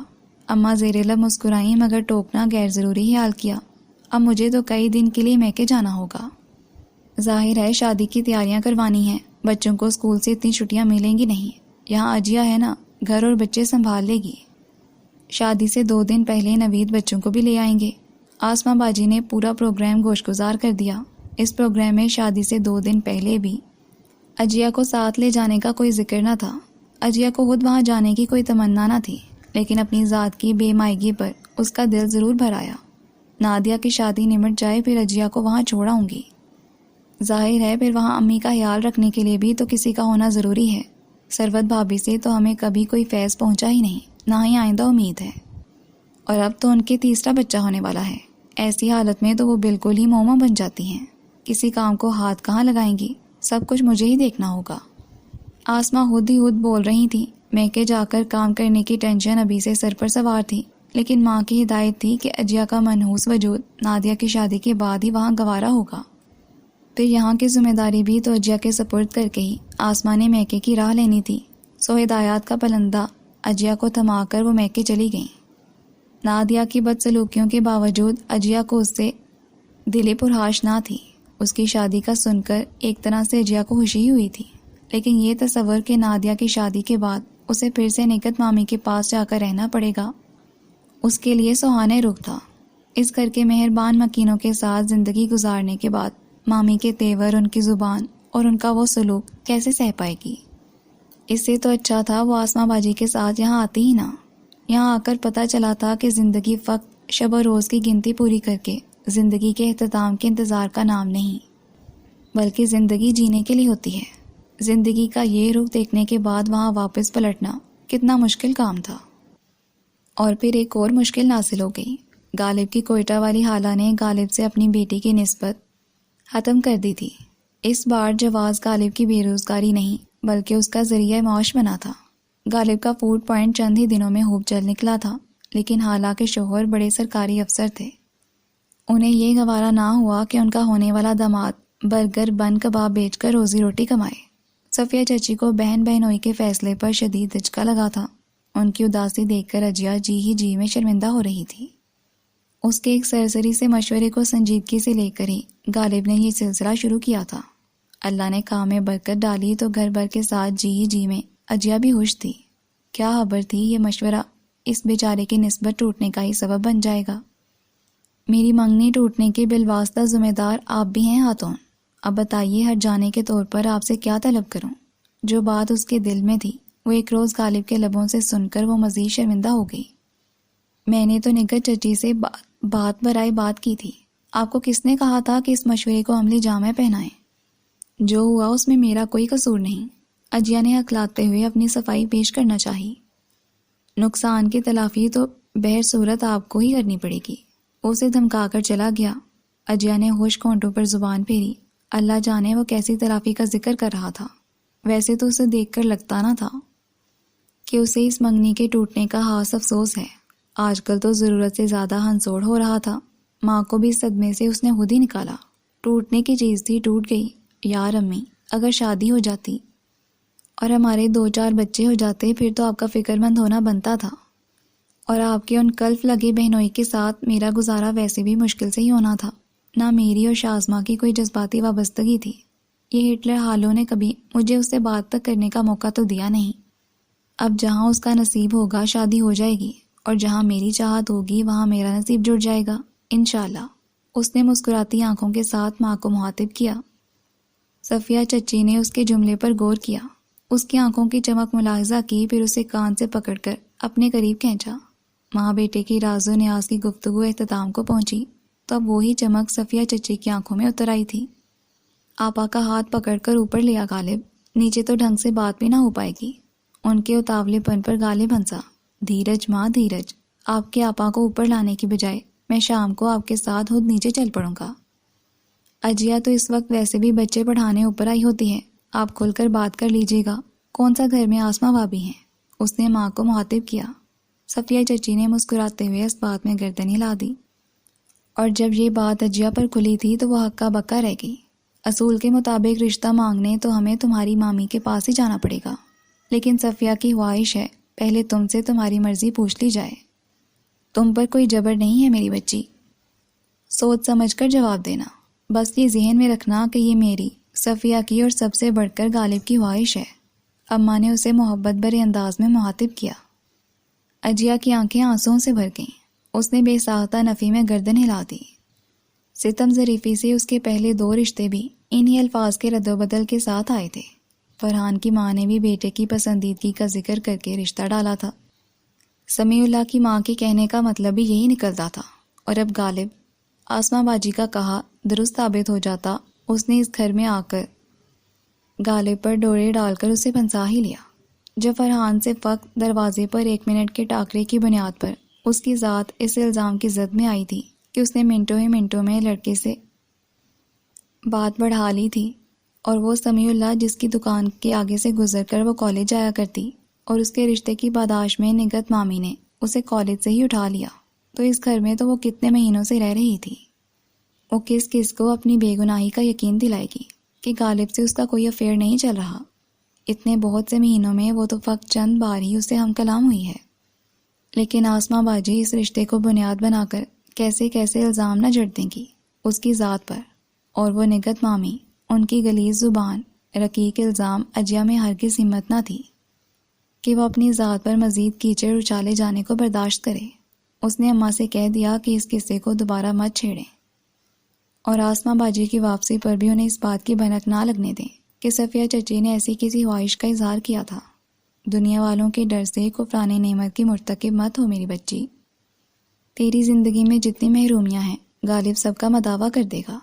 اماں اس کے خدشات جان کر اس کا مطمع نظر تو سمجھ گئی تھیں، لیکن پھر بھی اس کا فیصلہ بدلوانے کی اپنی سے کوشش ضرور کی۔ میں آپ کو کیسے یقین دلاؤں اماں کہ یہ فیصلہ میرے لیے کتنا مشکل ہے؟ یہ سچ ہے کہ مجھے غالب سے کوئی سروکار نہیں، لیکن جو محبت، شفقت اور اپنائیت مجھے آپ سے، صفیہ چچی سے ملی ہے، میں ان محبتوں سے منہ نہیں موڑنا چاہتی۔ میرا بس چلے میں سدا آپ کی شفقت کی چھاؤں میں زندگی گزار دوں، لیکن میں اپنی ذات پر مزید رقیق الزام برداشت نہیں کر سکتی۔ اجیا رو پڑی تھی۔ اماں نے اسے بے ساختہ گلے سے لگا لیا تھا۔ اماں کے منہ سے سن کر کہ اس رشتے میں غالب کی بھی خواہش ہے، اجیا کا دل ایک نئے انداز سے دھڑکنے لگا تھا۔ حالانکہ پہلے جن 2 رشتوں کے آنے پر اسے مامی کے گھٹیا الزام سہنے پڑے تھے، ان رشتوں میں بھی لڑکوں کی جانب سے پسندیدگی کے اظہار کا ذکر کیا گیا تھا، لیکن اجیا نے اس بات پر دوبارہ غور تک کرنے کی زحمت نہ کی تھی۔ لیکن اماں کا یہ کہنا کہ یہ غالب کی بھی خواہش ہے، اجیا کا دل و دماغ بس اسی ایک فکرے میں اٹک گیا تھا۔ رشتے کے لیے اس کی نہ تو ہاں میں بدلنے والی نہیں تھی، لیکن جانے کیوں دل اسی ایک فکرے کی تکرار میں الجھا رہتا۔ آسماں باجی کی غیر موجودگی کا فائدہ اٹھاتے ہوئے غالب بھی اس سے جواب طلبی کرنے آن پہنچا تھا۔ بچے اسکول سے آنے والے تھے، اماں اپنے کمرے میں نماز ادا کر رہی تھیں، اور اجیا جلدی بچوں کے لیے کھانا تیار کر رہی تھی جب غالب تیکھے تیوروں کے ساتھ کچن میں داخل ہوا۔ کچھ دیر تک وہ خاموشی سے اجیا کو تکتا رہا تھا۔ اجیا ہانڈی بھون رہی تھی، اس کی نگاہوں سے حائف ہو کر ہانڈی کی جانب بھی توجہ مبذول رکھی۔ غالب نے آگے بڑھ کر برنر ہی آف کر دیا۔ آپ کو کچھ چاہیے؟ اس کچن میں غالب کو کچھ چھوٹی موٹی چیزیں مانگنے آتا ہی تھا۔ سوجیا نے نگاہیں جھکائے استفسار کیا۔ آپ کا جواب چاہیے، وہ لب بھینچ کر بولا تھا۔ جواب میں اماں کو دے چکی ہوں۔ اجیا نے اس کی بات سمجھ میں نہ آنے کا ڈرامہ کرنے کی بجائے سیدھا اور سپاٹ جواب دیا تھا۔ مانا خاتون، آپ کو غالب احمد نامی بندے سے کوئی سروکار نہیں، لیکن آپ نے یہ تو تسلیم کیا کہ میری امی اور میری تائی اماں جیسی خواتین کی شفقت بھری چھاؤں میں رہنا آپ کی تمنا ہے، تو اس تمنا کو لا حاصل کیوں رہنے دے رہی ہیں؟ اماں نے غالباً اسے اجیا کا جواب حرف بے حرف پہنچا دیا تھا۔ جب ہی وہ خفگی بھرے انداز میں استفسار کر رہا تھا، ایک بار آپ کے سامنے ہی آسماں باجی مجھے آپ پر ڈورے نہ ڈالنے کا مشورہ دے چکی ہیں۔ میں اس الزام کو حقیقت کا روپ نہیں دینا چاہتی۔ اس نے ٹھوس لہجے میں انکار کی وجہ بتائی۔ آسماں بھابی جیسی خاتون کی باتوں کو بنیاد بنا کر آپ اپنے ساتھ تو زیادتی کر رہی ہیں، لیکن مجھے کس نقصان سے دوچار کر رہی ہیں اس کا آپ کو اندازہ تک نہیں۔ وہ زخمی لہجے میں اسے مخاطب تھا۔ آپ نے اول روز سے اپنی ذات کے گرد جو حد بندی قائم کر رکھی تھی، میں نے اس حد بندی کا احترام کرتے ہوئے آپ سے اپنے دلی جذبات کا اظہار کرنے کی جرت بھی نہیں کی، بلکہ سیدھے سبھاؤ امی اور تائی اماں کو اپنا حال دل سنا کر انہیں اپنا وکیل بنایا۔ مجھے سمجھ میں نہیں آ رہا کہ فقط آسماں بھابی کے ڈر سے آپ نے میرے پرپوزل پر غور تک کرنے کی زحمت گوارا نہ کی اور فوراً انکار کر ڈالا۔ آپ میرے ماضی سے واقف نہیں۔ مجھے ایسی باتوں پر مولد الزام ٹھہرایا گیا ہے جن کا کوئی سر پیر نہ تھا، نہ ہی کوئی بنیاد۔ ایک شخص سے میرا محض 1-1.5 منٹ کا دروازے پر ٹکراؤ ہوا تھا، اس کا میرے لیے رشتہ آ گیا۔ میری مامی نے اس رشتے کو بنیاد بنا کر میری ذات پر خوب کیچڑ اچھالا تھا۔ آپ کے ساتھ تو اس گھر میں دن رات کا سامنا ہے۔ آسماں باجی تو دنیا کو یہی کہانی سنائیں گی نا کہ میں نہیں، او میرے خدا، پھر وہی آسماں بھابی۔ آپ کا ضمیر صاف ہے، میرا ضمیر مطمئن ہے۔ اماں اور امی آپ کے کردار کی گواہ ہیں۔ فار گاڈ سیک، دنیا والوں کی بے بنیاد باتوں سے ہائف ہو کر یوں جلد بازی میں فیصلہ مت کریں، کم از کم سوچنے کا ٹائم ہی لے لیں۔ وہ منت پر اتر آیا۔ یہ وہ غالب نہ تھا جو ہر وقت ہنسنے ہنسانے کے موڈ میں رہتا تھا۔ وہ بہت امید اور لجاجت بھرے انداز میں اسے تک رہا تھا۔ اجیا کو لگا کہ اگر آج اس نے اس کی امید نہ توڑی تو آئندہ کبھی بھی یہ ہمت نہ کر پائے گی۔ وہ اپنے دل کی سرگوشیوں سے پہلے ہائف تھی۔ اپنی ذات پر مزید کوئی الزام برداشت کرنے کا یارانہ تھا۔ جب بھی دل کو ڈپٹ کر سپاٹ سے انداز میں غالب کو مخاطب کیا، مجھے سوچنے کے لیے وقت نہیں چاہیے، میرا جواب اٹل ہے۔ غالب لب بھینچے ہفکی، غصے اور بے بسی کے ملے جلے جذبات کے ساتھ اسے تکتا رہا، لیکن پھر بنا کچھ کہے پلٹ گیا تھا۔ نادیہ کی شادی بہر و خوبی نمٹ گئی تھی۔ آسماں باجی سسرال لوٹ آئی تھی۔ بس اب تم بھی تیاری پکڑو اجیا، دانش بھائی سے کہہ آئی ہوں، انہیں جیسے ہی فرصت ملے گی تمہیں لینے آ جائیں گے۔ اپنی ٹیوشن کا سلسلہ بھی سمیٹو، بہت عیش کر لی تم نے یہاں۔ ان کے کہنے پر اجیا نے دھیرے سے گردن ہلا دی۔ اس کا جانا طے شدہ امر تھا۔ پھر بھی جانے کیوں، جانے کے خیال سے ہی دل میں سناٹا سا پھیل جاتا تھا۔ پھر ایک دن اماں عصر کی نماز کا وضو کر کے واش روم سے نکلی تو سلپ ہو کر گر پڑیں۔ ہڈی فریکچر ہونے سے بچ گئی، لیکن چوٹ کافی آئی تھی۔ آسماں کو ساس کی خدمت کا یارانہ تھا۔ چند دن کے لیے اجیا کا قیام مزید بڑھ گیا۔ اس نے جی جان سے اماں کی خدمت کی۔ پتہ نہیں زندگی دوبارہ اس مہربان صفت عورت سے ملنے کا موقع بھی دیتی یا نہیں۔ آسماں باجی کی نندیں ماں کا حال پوچھنے کو فون کرتی تو اجیا کی خدمت گزاری پر اس کی بھی ممنون ہوتی۔ ہمیں تو اماں نے پاکستان کے دوسرے سرے پر بیاہ دیا، چاہیں بھی تو جلد چکر نہیں لگا سکتے۔ خدا تمہیں خوش رکھے، تم نے اماں کی بہت خدمت کی۔ اجیا ان کی باتوں پر شرمندہ ہو جاتی۔ آسماں باجی نے ہمیشہ اپنے سسرال والوں کی رج کر برائیاں کی تھیں، لیکن یہ لوگ کتنے پیارے اور کتنے مخلص لوگ تھے۔ میری تو یہی خواہش تھی کہ تم سدا ہمارے پاس رہو، لیکن تم نے فقط میری اسی خواہش کا پاس نہ رکھا۔ اماں بھی اسے گلے سے لگا کر آبدیدہ ہو جاتی۔ مامی کا فون آ گیا تھا۔ ہفتہ 10 دن بعد دانش بھائی اسے لینے آنے والے تھے۔ ثروت بھابی کے گھر ننا مہمان آنے والا تھا۔ ان کے آخری مہینے چل رہے تھے۔ نگہت مامی کے گھر کے کاموں سے ویسے ہی جان جاتی تھی۔ نادیہ قریب بیاہی تھی، لیکن وہ تو شادی سے پہلے بھی کسی کام کو ہاتھ نہ لگاتی تھی۔ شادی کے بعد تو صرف مہمان خصوصی بن کر مہکی آتی۔ اب نگہت مامی کا اجیا کو بلائے بنا گزارا نہ تھا، اور پھر غالب کو بھی من پسند نوکری مل ہی گئی۔ اجیا کے انکار کے بعد اس نے دوبارہ کبھی اس کا راستہ روک کر اس بارے میں کوئی سوال نہ کیا تھا۔ وقت تب آتا جب اپنی تائی اماں کو سہارا دے کر اوپر لے جانا مقصود ہوتا۔ اجیا نے ٹیوشن والی بچیوں کا مہینہ ختم ہونے کے بعد آگے پڑھانے سے معذرت کر لی تھی۔ بچیاں افسردہ تھیں اور ان کی مائیں اتنی اچھی ٹیوٹر ہاتھ سے نکلنے پر پریشان، لیکن اسے اب واپسی کے لیے رخت سفر باندھنا ہی تھا۔ آفس جوائننگ کے پہلے دن غالب اماں سے دعائیں لینے نیچے آیا۔ آج سے پہلے اجیا نے ٹراؤزر شرٹ میں ہی ملبوس دیکھا تھا۔ آج آفس جاتے ہوئے نارمل ڈریسنگ میں وہ بہت وجیح لگ رہا تھا۔ اجیا نے ایک چور نگاہ اس پر ڈال کر ہٹا لی۔ دل ہی دل میں سوچا ضرور کہ اماں کو اس کی نظر اتار کر آفس بھیجنا چاہیے۔ آسماں باجی بھی اسے بہت توصیفی نگاہوں سے تک رہی تھی۔ خیر سے بڑے افسر لگ گئے ہو، اب تو برگر شامی کباب والا بزنس چھوڑ دو گے نا غالب؟ انہوں نے مسکرا کر پوچھا۔ نہیں بھابی، اس کام کا مشورہ کسی خیرخواہ نے دیا تھا۔ یہ کام ترک کرنے کا تو سوچ بھی نہیں سکتا۔ کام تو زیادہ سلمان دیکھے گا، ہیلپر لڑکے ہوں گے، لیکن میری پارٹنرشپ قائم رہے گی۔ اس نے اپنے دوست کا تذکرہ کیا۔ آسماں باجی نے اس بات میں سر ہلایا۔ اماں نے غالباً اجیا کے دل کی بات جان لی تھی، تبھی غالب کو پاس بلا کر زیر لب پڑھ کر دم کیا۔ اجیا بلا مقصد سائڈ ٹیبل پر رکھی اماں کی دوائیوں کی ترتیب الٹتی پلٹتی رہی۔ غالب نے اس پر فقط ایک اچٹتی نگاہ ڈالی تھی، پھر اماں سے دعائیں لے کر رخصت ہو گیا۔ نگہت مامی کے ہاں واپس لوٹ کر وہی پہلے والی روٹین شروع ہو گئی تھی۔ گھر کے کاموں کا نہ ختم ہونے والا سلسلہ، مامی کے بلا وجہ کے تیکھے تیور، اور سب سے بیزار کن بات، ہر تیسرے دن نادیہ کی اپنے میاں کے ساتھ آمد تھی۔ فرزند حادثہ دل پھینک شخص تھا، اجیا سے بلا وجہ بے تکلف ہونے کی کوشش کرتا۔ نادیہ کا شوہر پہ تو بس نہ چلتا، البتہ اجیا کو نگاہوں ہی نگاہوں میں کچا چبا جاتی۔ ثروت بھابھی پورے دنوں سے تھیں، اجیا خود ہی انہیں کسی کام کو ہاتھ نہ لگانے دیتی۔ اپنی شادی کے بعد شروع کے دنوں ساس نندوں کی دیکھا دیکھی ثروت بھابھی نے بھی ان ماں بیٹی سے کوئی خاص اچھا سلوک روا نہ رکھا تھا، لیکن ناہید بیگم کی اچانک موت نے انہیں یکسر بدل دیا تھا۔ وہ اس گھر میں اجیا کی واحد ہیروا تھیں، ان کی 2 بیٹیاں تھیں، اب انہیں بیٹے کی شدت سے آرزو تھی۔ نگت مامی بھی بیٹا نہ ہونے پر انہیں ہاتھ سے تانے دیتی تھی، دعا کرنا اجیا اس بار اللہ مجھے بیٹے سے نواز دے۔ اسپتال جانے سے پہلے انہوں نے اجیا سے بطور خاص دعا کے لیے کہا تھا۔ اجیا نے دل سے ان کے لیے اولاد نرینہ کی دعا مانگی تھی۔ اللہ نے اولاد نرینہ سے تو نواز دیا تھا، لیکن ڈلیوری کے وقت کوئی ایسی پیچیدگی ہوئی کہ ثروت بھابھی جان کی بازی ہار گئیں۔ یہ ایک ناقابل یقین سانحہ تھا۔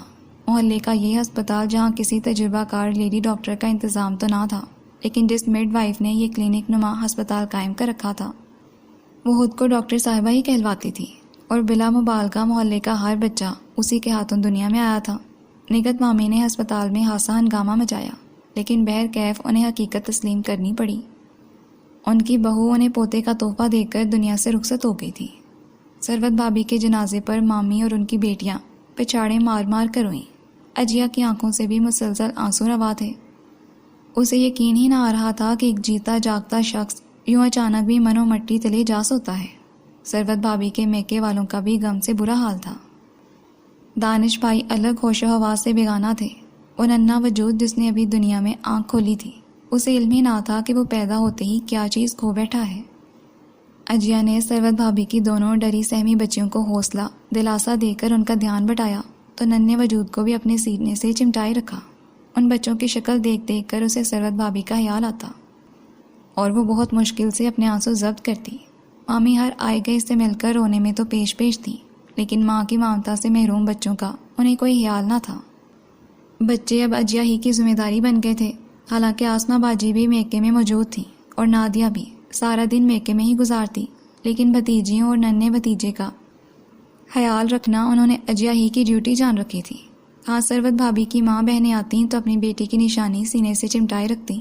اجیا کو لگتا یہ غم صرف ثروت بھابھی کے میکے والوں اور دانش بھائی کا، جبکہ نقصان صرف اور صرف بچوں کا ہے۔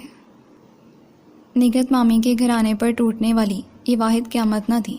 ایک روز نادیہ کے گھر فرزند کی پہلی بیوی اور اس کے گھر والوں نے دعویٰ بول دیا۔ فرزند علی پہلے سے شادی شدہ تھا۔ گاؤں میں اس کی بیوی اور 2 بچے تھے۔ اس نے خود کو چھڑا چھانٹ ثابت کر کے اپنی فیکٹری میں کام کرنے والی ایک عورت کو پیسے دے کر فرضی حالہ بنا کر یہ رشتہ کروایا تھا۔ اب اللہ جانے گاؤں میں اس کی دوسری شادی کی منہبری کس نے کر دی، جو وہ لوگ اس کا بھانڈا پھوڑنے شہر پہنچ گئے۔ فرزند علی کے اس دھوکے پر نادیہ کو تو گش پر گش آ رہے تھے۔ نگت مامی نے بھی داماد کا گریبان پکڑ کر اسے دھوکہ دہی پر بے بھاؤ کی سنائی۔ بس کرو امی جان، میں نے تمہاری بیٹی کو ورگلا کر شادی نہیں کی، بلکہ مجھے ورگلانے والی تو یہ خود تھی۔ میں نے تو پھر اس سے نکاح کا بندھن جوڑا۔ قصوروار مجھ سے زیادہ تمہاری بیٹی ہے۔ فرزند علی نے ساس کے ہاتھ سے اپنا گریبان چھڑوایا۔ میں مرد ہوں، 4 شادیاں بھی کر سکتا ہوں اور خیر سے اتنا کماتا ہوں کہ شہر اور گاؤں میں 2 بیویاں افورڈ بھی کر سکتا ہوں۔ شاہدہ کو میں سمجھا لوں گا، وہ گاؤں میں ہی رہے گی۔ اگر نادیہ بسنا چاہے تو میرے گھر کے دروازے کھلے ہیں۔ لیکن اب بات کھل ہی گئی ہے تو یہ بتا دوں کہ میں گاؤں بھی باقاعدگی سے جاؤں گا۔ شاہدہ میرے 2 بچوں کی ماں ہے، آخر اس کا بھی حق ہے مجھ پر۔ اگر نادیہ علیحدہ ہونا چاہے تو طلاق کا کاغذ بھجوا دوں گا، فیصلہ آپ لوگ خود کر لو۔ اس نے تو نگت مامی کے بولنے کے لیے کوئی بات ہی نہ چھوڑی تھی۔ ثروت کا غم بھول کر سب نادیہ کے مسئلے میں الجھ گئے۔ ثروت کے بچوں سے گویا کسی کو سروکار ہی نہ تھا۔ اجیا اپنی فطرت سے مجبور ہو کر ان معصوموں کا بساط سے بڑھ کر خیال رکھ رہی تھی۔ اسے کیا خبر تھی یہ خیال رکھنا کیا رنگ لائے گا۔ میں تو کہتی ہوں اماں، اجیا کا دانش بھائی سے نکاح پڑھوا دو۔ دانش بھائی بیچارے کیسے بلائے پھرتے ہیں۔ بچے بھی اجیا سے خوب مانوس ہیں۔ اجیا کی ذمہ داری سے بھی جان چھوٹ جائے گی اور بھائی کا دوبارہ گھر بس جائے گا، ورنہ خود سوچو، اجیا کی کہیں اور شادی کر دی تو گھر اور بچے کون سنبھالے گا؟ تمہاری ہڈیوں میں تو دم ہے نہیں۔ میں اپنے گھر بار کی اور نادیہ کو بھی آخر اپنے گھر جانا ہی پڑے گا۔ کس مشکل سے تو اس کی شادی ہوئی ہے، طلاق کا ٹھپا لگ گیا تو کہاں سے دوسرا رشتہ ڈھونڈو گی؟ مامی کی دست راست آسمہ باجی نے ہمیشہ کی طرح چٹکی بجاتے ہی ماں کے ہر مسئلے کا حل نکالا تھا۔ کیسا صائب مشورہ دیا تھا اس نے۔ مامی کے دل کو یہ تجویز بہت بھائی۔ پہلے پہل تو انہوں نے اٹھتے بیٹھتے اجیا کو دعاؤں سے نوازنا شروع کیا، جو بن ماں کے بچوں کا اتنی اچھی طرح خیال رکھ رہی ہے۔ تو خود ماں سے محروم ہے بچی، تجھ سے زیادہ ان معصوموں کا دکھ کون سمجھ سکتا ہے؟ وہ اجیا کو گلوگیر انداز میں مخاطب کرتی۔ اجیا کی اپنی آنکھیں یہ سن کر بھر آتی۔ وہ کسی ستائش یا صلے کی تمنا کیے بغیر ان بچوں کا خیال رکھ رہی تھی۔ اس کا خیال رکھنا کیا رنگ دکھائے گا یہ اس کے وہم و گمان میں بھی نہ تھا۔ اور جب مامی نے اس کے سر پر ہاتھ رکھ کر رندی ہوئی آواز میں اسے بتایا کہ وہ ان بچوں کی وجہ سے اس کا دانش بھائی سے نکاح پڑھوانے والی ہیں، تو اجیا ٹکر ٹکر ان کی شکل دیکھنے لگی۔ مامی اس نہج پر بھی سوچ سکتی ہیں، یہ بات اس کے خواب خیال میں بھی نہ تھی۔ دانش بھائی اس سے عمر میں بہت بڑے تھے، وہ تو مر کر بھی تصور نہ کر سکتی تھی کہ انہیں شوہر کے روپ میں قبول کر لے۔ ان کے بچوں سے محبت اور انسیت اپنی جگہ، لیکن وہ خود میں یہ قربانی دینے کی ہمت نہ پا رہی تھی۔ سگی دادی اور پھوپھیاں اپنے ہون سے اتنی لا تعلقی برت سکتی ہیں، تو اس سے یہ توقع کیوں لگا بیٹھی کہ وہ ہنسی خوشی قربانی کا بکرا بن جائے گی؟ اس نے آسمہ باجی کو واضح الفاظ میں بتا دیا کہ وہ دانش بھائی سے شادی کے لیے تیار نہیں ہے۔ دانش بھائی سے اچھا رشتہ تمہیں کہاں سے ملے گا بے وقوف لڑکی؟ نادیہ کے حشر سے سبق سیکھو، غیروں میں بیاہ تو کیسا دھوکہ ہو گیا ہمارے ساتھ۔ ہم سب تو تمہارے دیکھے والے ہیں اور یہ گھر تمہارا اپنا۔ راج کرو گی دانش بھائی سے شادی کے بعد۔ خود سوچو، اماں 100 بیماریوں کی پوٹلی آج ہیں کل نہیں۔ ہم دونوں بہنیں اپنے اپنے گھروں کی، اس گھر کے سیاہ سفید کی مالک بلاہر تم ہی ہوگی۔ آسمہ باجی نے اس بے وقوف لڑکی کو سمجھانا چاہا تھا۔ اس بے وقوف لڑکی کا انکار پھر بھی اقرار میں نہ بدلا تو آسمہ باجی نے اپنا لہجہ بدل ڈالا۔ پرسوں سروت بھابھی کے 40ویں کا ختم ہے۔ میں جانے سے پہلے یہ قصہ نمٹانا چاہتی ہوں۔ نکاح تو تمہارا دانش بھائی سے ہی ہوگا، ورنہ اماں کو تو تم جانتی ہی ہو۔ جو بات ابھی پیار محبت سے کہہ رہی ہیں وہ زور زبردستی سے بھی منوا لیں گی۔ آسمہ باجی کی بات سن کر اجیا کی رنگت سفید پڑ گئی تھی۔ اس کی اب تک کی زندگی بہت کٹھنائیوں سے عبارت تھی، لیکن اب زندگی جو امتحان لینے والی تھی وہ اس مرحلے سے نمٹنے کی خود میں سکت نہ پاتی تھی۔ سوچ سوچ کر جب دماغ شل ہو گیا تو اس نے خود کو حالات کے دھارے پر چھوڑنے سے پہلے اپنی ذات کے حوالے سے پہلی بار کوئی کوشش کرنے کی ٹھانی۔ آسمہ باجی کا موبائل چپکے سے اٹھا کر چھت پر لے جاتے اس کا دل کیسے دھڑک دھڑک کے پسلیوں سے باہر آ رہا تھا یہ وہی جانتی تھی۔ اس کڑے وقت میں اسے اماں کی مدد لینے کا ہی خیال آیا تھا۔ صرف وہی تھی جو آسمہ باجی کو ان کے ارادے سے باز رکھنے کے لیے دباؤ ڈال سکتی تھی۔ اس نے دھڑکتے دل سے اماں کا نمبر ڈائل کیا۔ تیسری بیل پر فون اٹھا لیا گیا۔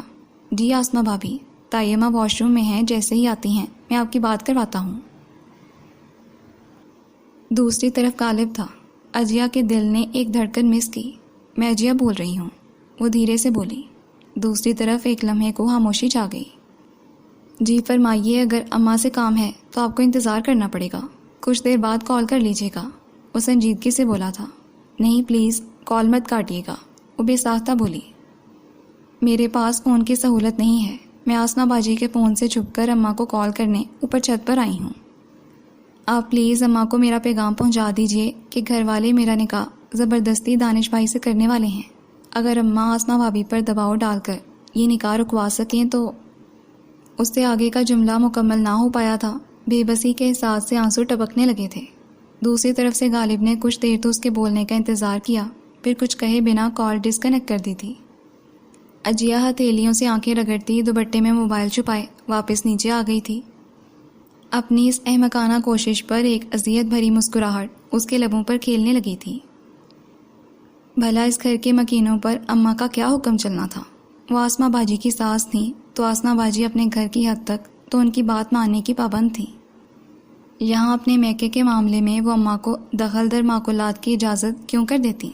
لیکن رب تو تھا نا، جو شہرک سے بھی زیادہ قریب ہے۔ اس نے آخر اللہ کی رضا پر سارا معاملہ چھوڑ دیا۔ عجیب حالی الذہنی کی کیفیت تھی، لیکن دل کسی حد تک پرسکون ہو گیا تھا۔ اگلا طلوع ہونے والا دن سب کے لیے بہت حیران کن دن ثابت ہوا تھا۔ 2-4 دنوں سے دانش بھائی کے بچے اپنے ننیال گئے ہوئے تھے۔ دانش بھائی بھی کبھی تو گھر آتے اور کبھی بچوں کے پاس سسرال میں ہی رات گزارتے۔ آج وہ آئے تو اکیلے ہی تھے، بچے یقیناً ننیال ہی چھوڑ آئے تھے۔ بچوں کو لے آتا دانش، کب تک ان لوگوں کے ہاں چھوڑ کر آتا رہے گا؟ نگت مامی نے بیٹے کو مخاطب کیا۔ یہاں کون سنبھالے گا بچے اماں؟ نہ تمہیں فرصت ہے نہ تمہاری بیٹیوں کو، وہ عجیب تلخ انداز میں بولے۔ اجیا ہے نا، خوب سنبھالتی ہے بچوں کو، اور بس کل 40واں ہو جائے تو میں اجیا سے تیرا نکاح پڑھوا دوں، تیری زندگی بھی سکون میں آ جائے گی اور بچوں کی بھی۔ مامی اس فیصلے پر پہنچ کر ازحد مطمئن تھی۔ یہ بات وہ پہلے بھی بیٹے کی گوش گزار کر چکی تھی جب وہ خاموش رہا تھا۔ مامی نے اس خاموشی کو ہی اس کی رضامندی جانا تھا۔ ظاہر ہے اس عمر میں اسے اجیا سی حسین اور کم عمر بیوی اور کہاں سے ملتی، لیکن آج دانش ماں کی بات سن کر پہلے کی طرح خاموش نہ رہا۔ اجیا نے جس محبت سے میرے بچوں کا ان مشکل دنوں میں خیال رکھا، میں اس کا احسان ساری زندگی یاد رکھوں گا۔ لیکن خدا کے لیے اماں، کسی کی اچھائی کو اس کے گلے کا توق مت بناؤ۔ اس بچی پر تم نے پہلے ہی جتنے ظلم روا رکھے ہیں انہی پر خدا سے بخشش کروا لو تو غنیمت ہے۔ اب اس بے زبان پر مزید ظلم مت توڑو۔ کون سے ظلم کے پہاڑ توڑے ہیں بھائی میں نے اس بیچاری پر؟ تیرے فائدے کو ایک بات سوچی اور تم ماں کا شکر گزار ہونے کی بجائے اول فول بک رہا ہے۔ مامی تو آگ بگولا ہو گئی تھی۔ اجیا اور میری عمر کا فرق دیکھیں۔ کل تک جس بچی کو میں نے گودوں کھلایا ہے میں اسے بیوی کا روپ کیسے دے سکتا ہوں؟ وہ مجھ سے آدھی عمر کی بھی نہیں ہے، اور ویسے بھی میں نے طلعت سے نکاح کا فیصلہ کر لیا ہے۔ دانش بھائی نے گویا ماں کی سماعتوں پر بم پھوڑا تھا۔ طلعت مرحومہ ثروت کی بڑی بہن تھی۔ بانجپن کی پاداش میں طلاق ٹھپا لگائے برسوں سے ماں باپ کی دہلیز پر بیٹھی تھی۔ زبان کی تیزی میں ثروت کو بھی مات دیتی تھی۔ تیرا دماغ تو صحیح ہے دانش، تیرے لیے وہ تیز ترار بڑی عمر کی مطلقہ ہی رہ گئی ہے۔ ارے وہ تو ثروت سے بھی 4 سال بڑی ہے۔ اماں نے بیٹے کی کم عقلی کا ماتم کیا۔ ثروت سے 4 سال بڑی ہے نا، میری اور اس کی عمر میں تو کوئی خاص فرق نہیں، اور کیا ہوا وہ متعلقہ ہے، میں بھی تو کنوارا نہیں، پھر وہ بچوں کی سگی حالہ ہے، بے اولادی کے کرب سے گزر چکی ہے۔ اگر دنیا میں کوئی میرے بچوں کو ماں جیسا پیار دے سکتا ہے تو وہ طلعت ہی ہے۔ اگر منا اتنا چھوٹا نہ ہوتا تو ہو سکتا ہے میں یہ نکاح چند مہینے آگے بڑھا دیتا، لیکن اس ننھی جان کو تو نہیں پتا کہ ابھی اس کی ماں کا کفن بھی میلا نہیں ہوا، اسے ماں کی آغوش کی پوری ضرورت ہے۔ میں کل ہی طلعت کو نکاح پڑھوا کر گھر لا رہا ہوں۔ بچوں کی مجبوری سمجھتے ہوئے میرے سسرال والے بھی فوری نکاح پر راضی ہو گئے ہیں۔ دانش بھائی نے قطعی اور حتمی انداز میں ماں کو اپنے فیصلے سے آگاہ کر دیا تھا۔ ارے انہوں نے تو راضی ہونا ہی تھا، ان کی اس بوڑھی ہوتی بیٹی کو اتنا اچھا بر اور کہاں سے ملنا تھا؟ مجھے تجھ سے اس حماقت کی توقع نہیں تھی دانش۔ مامی کا صدمے سے برا حال تھا۔ دانش بھائی ماں کے واویلے کو نظر انداز کر کے کمرے سے باہر نکل گئے۔ برآمدے میں آئرن سٹینڈ کے پاس کپڑوں کا ڈھیر استری کرتی اجیا کی سماعتوں سے ماں بیٹے کی گفتگو کا کوئی حرف انسنا نہ رہا تھا۔ اس کی آنکھوں سے ٹپ ٹپ آنسو گر رہے تھے۔ دانش بھائی اس کے قریب سے گزرے تو لمحے بھر کو رکے، پھر دھیرے سے اس کے سر پر ہاتھ رکھا۔ ناہید پھپھو کے انتقال کے بعد ثروت اکثر مجھے ٹوکتی تھی کہ اجیا کا خیال رکھا کرو، ورنہ قیامت کے دن اپنے ابا اور پھوپھی کو کیا منہ دکھاؤ گے۔ میں نے کبھی اس کی نصیحت پر کان نہ دھرے، ہمیشہ گھر کے معاملات سے لا تعلق رہا، لیکن بہرحال اتنا خود غرض اور بے حس نہیں بن سکتا تھا۔ تم ساری پریشانیاں ذہن سے جھٹک تو گڑیا۔ میرے بچوں کا اتنے دن خیال رکھنے کا شکریہ، اور ہو سکے تو اپنی ثروت بھابھی کی دعائے مغفرت کے ساتھ ساتھ میرے بچوں کے حق میں بھی دعا کرنا۔ وہ ماں کھو چکے ہیں، اور تمہارا حال دیکھ میں یہ سوچ کر کانپ اٹھا کہ اگر خدا نے واسطہ باپ کا سایہ بھی قائم نہ رہے تو زندگی اتنی کٹھن اور دشوار بھی ہو سکتی ہے۔ اماں کا دل تو جانے کب موم ہو، لیکن میں تم سے معافی کا طلبگار ہوں۔ میں نے ابا کے انتقال کے بعد ان کا بیٹا اور گھر کا سربراہ ہونے کا حق ادا نہیں کیا، دانش بھائی تھکے تھکے انداز میں کہتے ہوئے اس کا سر تھپ تھپا کر آگے بڑھ گئے۔ اجیا نے جاتے سمے ان کی پشت کو عقیدت سے دیکھا۔ وہ کیسے کہہ سکتے تھے کہ انہوں نے اسلم ماموں کے بیٹے ہونے کا حق ادا نہ کیا؟ آج انہوں نے ثابت کر دیا تھا کہ اگر انہوں نے نگت مامی جیسی خاتون کی آغوش میں پرورش پائی بھی ہے تو بہرحال ان کی رگوں میں اسلم ماموں کا ہی خون دوڑ رہا تھا۔ اس نے بہت دل سے دانش بھائی کی پرسکون زندگی، ان کے بچوں کے بہتر مستقبل کے لیے رب سے دعا کی تھی، اور جہاں تک ثروت بھابھی کا تعلق تھا انہوں نے تو ہمیشہ ہی اجیا کی دعاؤں کا جز بنے رہنا تھا۔ اماں، صفیہ چچی اور غالب کی یہاں آمد بغیر کسی پیش کی اطلاع کے اور اتنی اچانک تھی کہ آسمہ باجی سمیت سب حیران رہ گئے۔ ثروت بھابھی کے انتقال پر اماں نوید بھائی کے ساتھ ایک دن کے لیے ضرور آئی تھیں، لیکن اگلی صبح ہی واپس بھی چلی گئی تھیں۔ اب گھر میں کسی کو ان لوگوں کی آمد کا مقصد سمجھ میں نہ آ رہا تھا۔ نگت مامی بیٹی کے سسرالیوں سے جتنا مرضی چڑھتی تھی، بہرکیف داماد کی ماں کو پروٹوکول تو دینا پڑتا ہی تھا۔ اجیا کو مہمانوں کی خاطر تواضع کا کام سونپ دیا گیا تھا۔ مامی کے تیوروں سے ہائف اجیا نے تو اماں اور چچی سے چمٹ کر آنسو بہانے سے بھی اجتناب کیا تھا۔ وہ دونوں بھی اجیا سے سرسری سے انداز میں ہی ملی تھیں۔ اجیا اتنے عرصے بعد ملنے پر اس سرد مہر سے انداز کی توقع کر ہی نہیں پا رہی تھی، سو حیران ہونے کے ساتھ اداس ہو گئی۔ شام تک مہمانوں کے آنے کا مقصد واضح ہو گیا تھا۔ صفیہ چچی نے غالب کے لیے اجیا کا ہاتھ طلب کیا تھا۔ بھائی نگہت، میں تو صاف اور سچی بات کرنے کی عادی ہوں۔ بات دراصل یہ ہے کہ جب سے ہمارا بچہ اچھے عہدے پر براجمان ہوا ہے تو آفس میں ساتھ کام کرنے والی ایک لڑکی میں بہت دلچسپی لینے لگا ہے۔ اب تم تو جانتی ہو کہ غالب صفیہ کا کیسا منتو مرادوں سے پلا بچہ ہے۔ صفیہ کو ڈر ہے کہ وہ تیز ترار لڑکی غالب کو پوری طرح اپنے قابو میں نہ کر لے۔ ہمیں تو کوئی سیدھی سادی اور گھریلو لڑکی چاہیے۔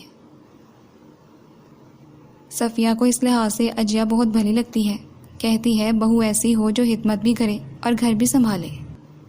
صفیہ نے یہی مناسب جانا کہ اس سے پہلے غالب اس لڑکی کے پیار میں پاگل ہو کر ماں کے سامنے تن کر کھڑا ہو جائے، اسے کسی کھونٹے سے باندھ دیا جائے۔ بس اسی لیے تمہارے پاس دستے سوال لے کر آئے ہیں۔ اماں نے اپنے محسوس دبنگ انداز میں سارا قصہ سمدن کو کہہ سنایا۔ اماں کی آواز اجیا کی سماعتوں سے مفی نہ رہ پائی تھی۔ ایک اداس سے مسکراہٹ اس کے لبوں پر پھیل گئی۔ تو یہ حقیقت تھی، غالب صاحب آپ کی چاہت کی۔ جب منگنی ٹوٹی اور کوئی باقاعدہ نوکری نہیں تھی تب اجیا کے لیے چاہت کے اظہار کے ساتھ رشتہ مانگا، اور جب تک اجیا وہاں تھی تو غالب کی بے روحی میں بھی کیسا زخمی پن جھلکتا تھا، جیسے اجیا اس کا دل توڑ کر گناہ عظیم کی مرتکب ہوئی ہو اور اتنی جلدی کسی دوسری لڑکی کے زلف کے اسیر بھی ہو گئے۔ باعزت کیریئر کے شروعات کے بعد اسے اجیا جیسی معمولی لڑکی یاد بھی کہاں رہی ہوگی۔ اب وہ یقیناً ماں کی محبت اور تائی کے دباؤ کی وجہ سے یہاں چلایا تھا۔ اجیا اس کی زندگی میں زبردستی شامل نہ ہونا چاہتی تھی، لیکن یہاں کوئی اجیا کی رائے لینے کا روادار نہ تھا۔ اماں نے صاف کہہ دیا کہ انہیں جہیز وغیرہ کی کوئی طلب نہیں ہے۔ وہ اجیا کو فوری نکاح کر کے ساتھ رخصتی کے متمنی تھے۔ مجھے جوڑوں کا درد لے بیٹھا ہے۔ صفیہ کی خود طبیعت ٹھیک نہیں رہتی۔ صفیہ کو جہیز کے بجائے فوری طور پر خدمت کرنے والی بہو چاہیے، اور ویسے بھی باقاعدہ شادی کا کوئی موقع ہے بھی نہیں۔ ابھی تو تمہارے خاندان پر غم کا پہاڑ ٹوٹا ہے۔ اجیا کو سادگی سے نکاح کر کے ہمارے ساتھ رخصت کر دو، ولیمہ ہم خود دھوم دھام سے کر لیں گے۔ اماں کے کہنے پر نگہت مامی نے ہنکارا بھرا۔ سچ تو یہ تھا کہ دانش کے فیصلے کے بعد یہ لڑکی ان پر بوجھ ہی تھی۔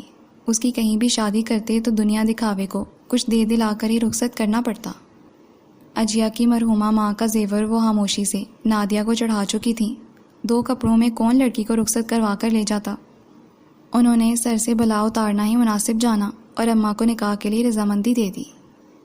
صفیہ چچی اور اماں نے ایک دوسرے کو دیکھا۔ یہ پہاڑ جیسا مرحلہ اتنی آسانی سے سر ہو جائے گا ان کے گمان میں بھی نہ تھا۔ اگلے دن دانش طلعت سے نکاح کر کے گھر لے آیا تو سادگی سے اجیا اور غالب کے نکاح کی رسم بھی ادا کر دی گئی تھی۔ آسمہ اس نکاح پر کچھ غیر مطمئن تھی۔ اجیا نے اب اس گھر میں غالب کی بیوی کی حیثیت سے رہنا تھا۔ بھلے سے پورشن اوپر ہوتا، لیکن اس کی حیثیت تو پہلے والی نہ ہوتی۔ اسے رشتے کی دیورانی کے روپ میں بھی قبول کرنا آسمہ کے لیے آسان نہ تھا، لیکن سب کچھ اتنا اچانک ہوا کہ آسمہ کو اپنی دماغی صلاحیتیں استعمال کرنے کا موقع ہی نہ ملا۔ غالب کی آمد کے بعد غالب کو بیٹھک میں ٹھہرایا گیا تھا۔ نگہت مامی نے تو نکاح سے پہلے اسے دیکھنے تک کی زحمت گوارا نہ کی۔ نکاح کے بعد جب نگہت اور نادیہ نے اجیا کے شوہر کو دیکھا تو حیرت سے ساکت رہ گئیں۔ وہ لمبا چوڑا خوابوں سا شخص اس بیچاری نظر آنے والی اجیا کے نصیب میں لکھا تھا۔ کیسا زوراور تھا اس کا نصیب۔ نادیہ نے فرزند علی پر ایک بیزار کو نگاہ ڈالتے ہوئے سوچا تھا۔ ہاسا رود ہو کر اسے شوہر کے گھر واپس جانا پڑا تھا۔ یہ سمجھوتا اس کے مقدر میں لکھا تھا، اور مقدر سے بھلا کون لڑ سکتا ہے؟ وہ اجیا اور اپنے مقدر کا موازنہ کرتی ہمیشہ کتنا شدید ترین بے اطمینانی کا شکار ہوئی تھی۔ اسے کیا خبر تھی کہ یہ بے اطمینانی حسد کرنے والوں کے مقدر میں ہمیشہ کے لیے درج ہوتی ہے۔ نکاح کے بعد جس والہانہ انداز میں صفیہ چچی اور اماں نے اجیا کو ساتھ لپٹایا تھا تو اس کا من شانت ہو گیا۔ بھلے سے غالب کی چاہت اسے نصیب ہوتی ہے یا نہیں، ان دونوں مہربان عورتوں کی شفقت بھری چھاؤں میں زندگی گزارنا اس کے لیے بہت سہل ہوگا۔ دانش بھائی کے اصرار کے باوجود مہمانوں نے اپنی امانت کے ساتھ فوری واپسی کی ٹھانی۔ وہاں گھر پر نوید بھی تو اکیلا ہے نا، وہ تو خود سے انڈا تک نہیں تل سکتا۔ آسمہ کا جب تک جی چاہے رہ لے گی۔ ہمیں تو بس اب واپسی کی اجازت دیں۔ جب ولیمے کی تاریخ طے کر لیں گے تب آپ سب لوگ آئیے گا۔ صفیہ چچی نے اپنی بہو کو ساتھ لپٹا کر واپسی کی اجازت چاہی۔ وہاں کون سا کوئی انہیں روکنے کو مرا جا رہا تھا۔ سو جھوٹی مسکراہٹیں چہرے پر سجا کر انہیں رخصت کر دیا۔ پتہ نہیں غالب آج بھی کسی دوست کی گاڑی مانگ لایا تھا یا یہ اس کی اپنی گاڑی تھی۔ اجیا پچھلی نشست پر بیٹھنے لگی تو اماں نے اسے ٹوکا، اگلی سیٹ پر بیٹھو بیٹا، ہم دو بڑھیوں کو تو سفر میں بچوں کی طرح فوراً نیند آ جاتی ہے، اور غالب اگلی نشست پر بیٹھ کے سونے کی اجازت نہیں دیتا، کہتا ہے یوں ڈرائیور کو بھی نیند آ جاتی ہے۔ سو آگے تو تم ہی بیٹھو گی۔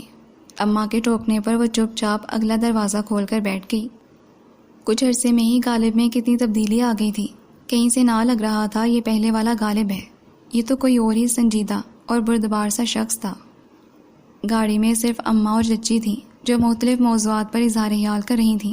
پھر اماں کا کہا سچ ثابت ہوا، کچھ سفر گزرنے کے بعد ہی دونوں خواتین پر نیند طاری ہونے لگی۔ اجیا بظاہر کھڑکی کے شیشے سے باہر کے نظاروں پر نظریں جمائے بیٹھی تھی، لیکن اگر کوئی پوچھتا کہ چند لمحوں پہلے باہر کون سا منظر گزرا ہے تو وہ کوئی جواب نہ دے سکتی تھی۔ ساتھ بیٹھے ڈرائیو کرتے غالب کی موجودگی کا احساس دیگر تمام احساسات پر حاوی تھا۔ جب وہ اجنبی تھا تو کتنی اپنائیت اور بے تکلفی سے مخاطب ہوتا تھا، اور آج جب اس کی ذات سے اس کا سب سے مضبوط حوالہ جڑ گیا تھا تو کیسا اجنبی سا لگ رہا تھا۔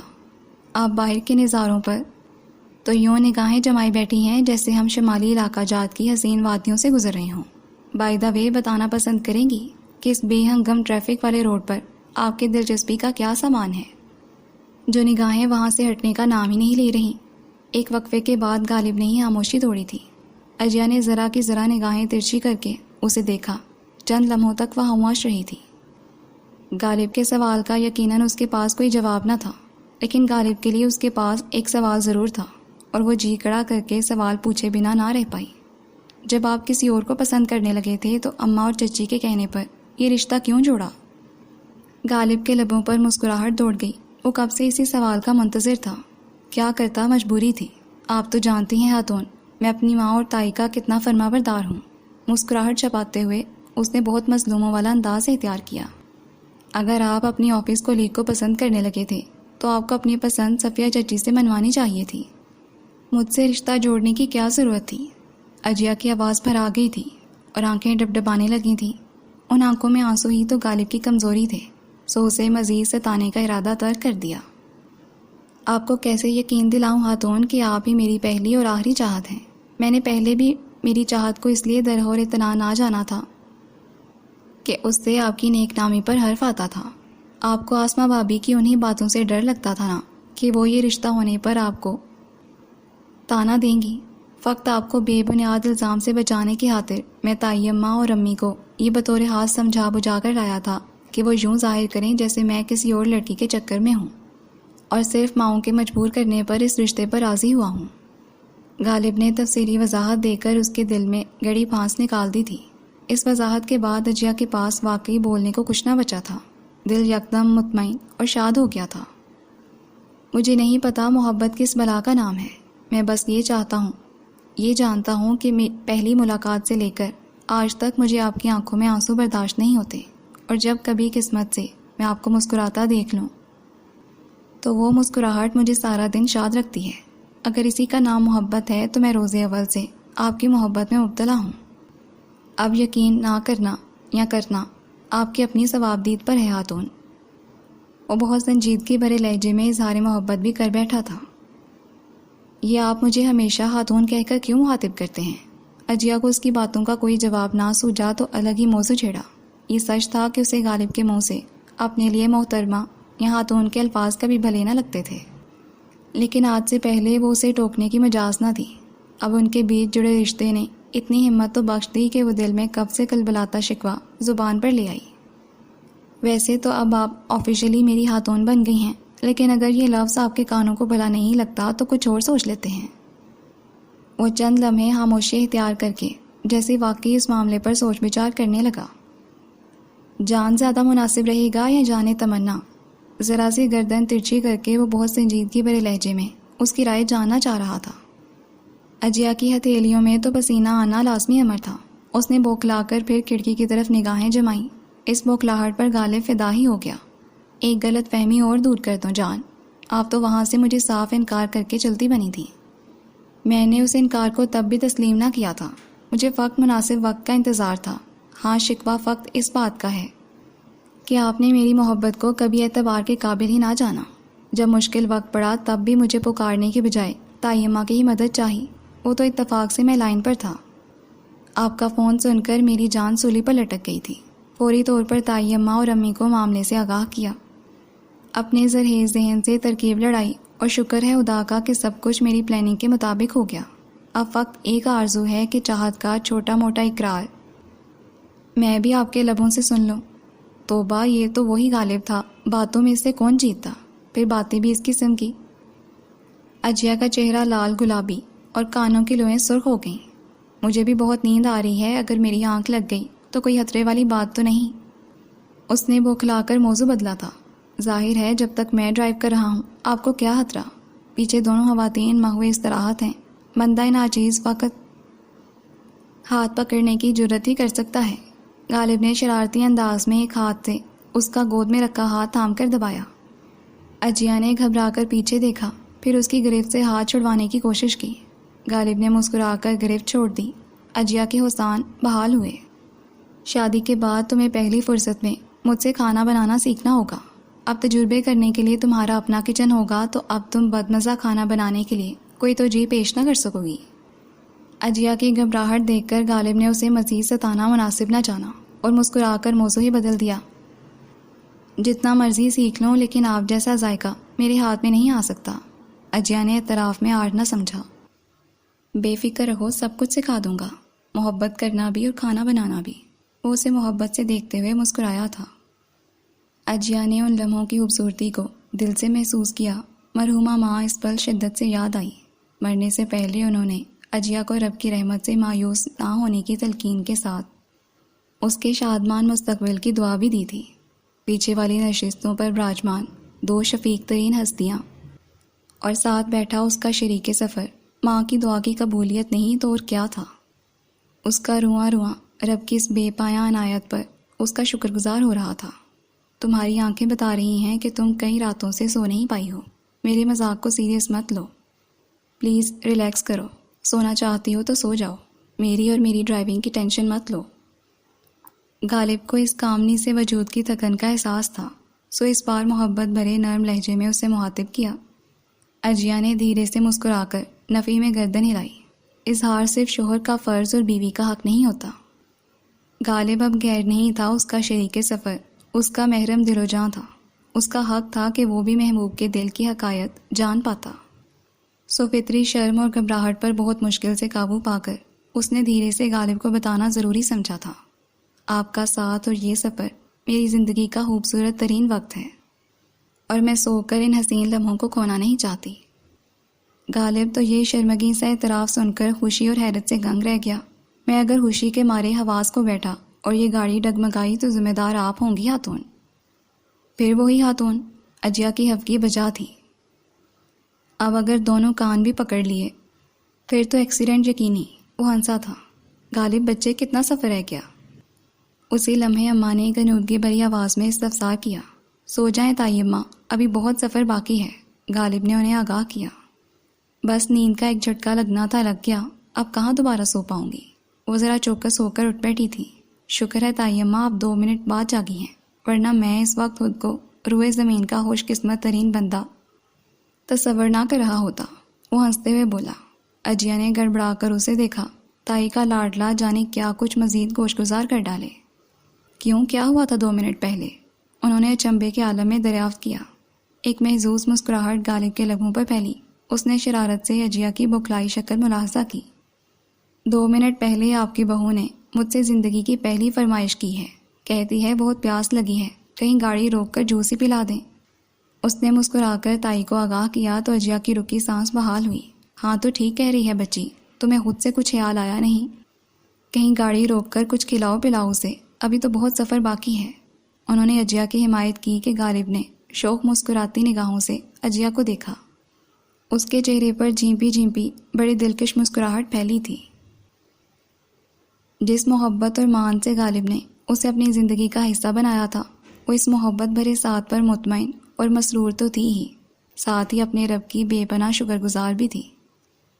بے شک وہی ہے جو مشکل کے ساتھ آسانی عطا کرتا ہے۔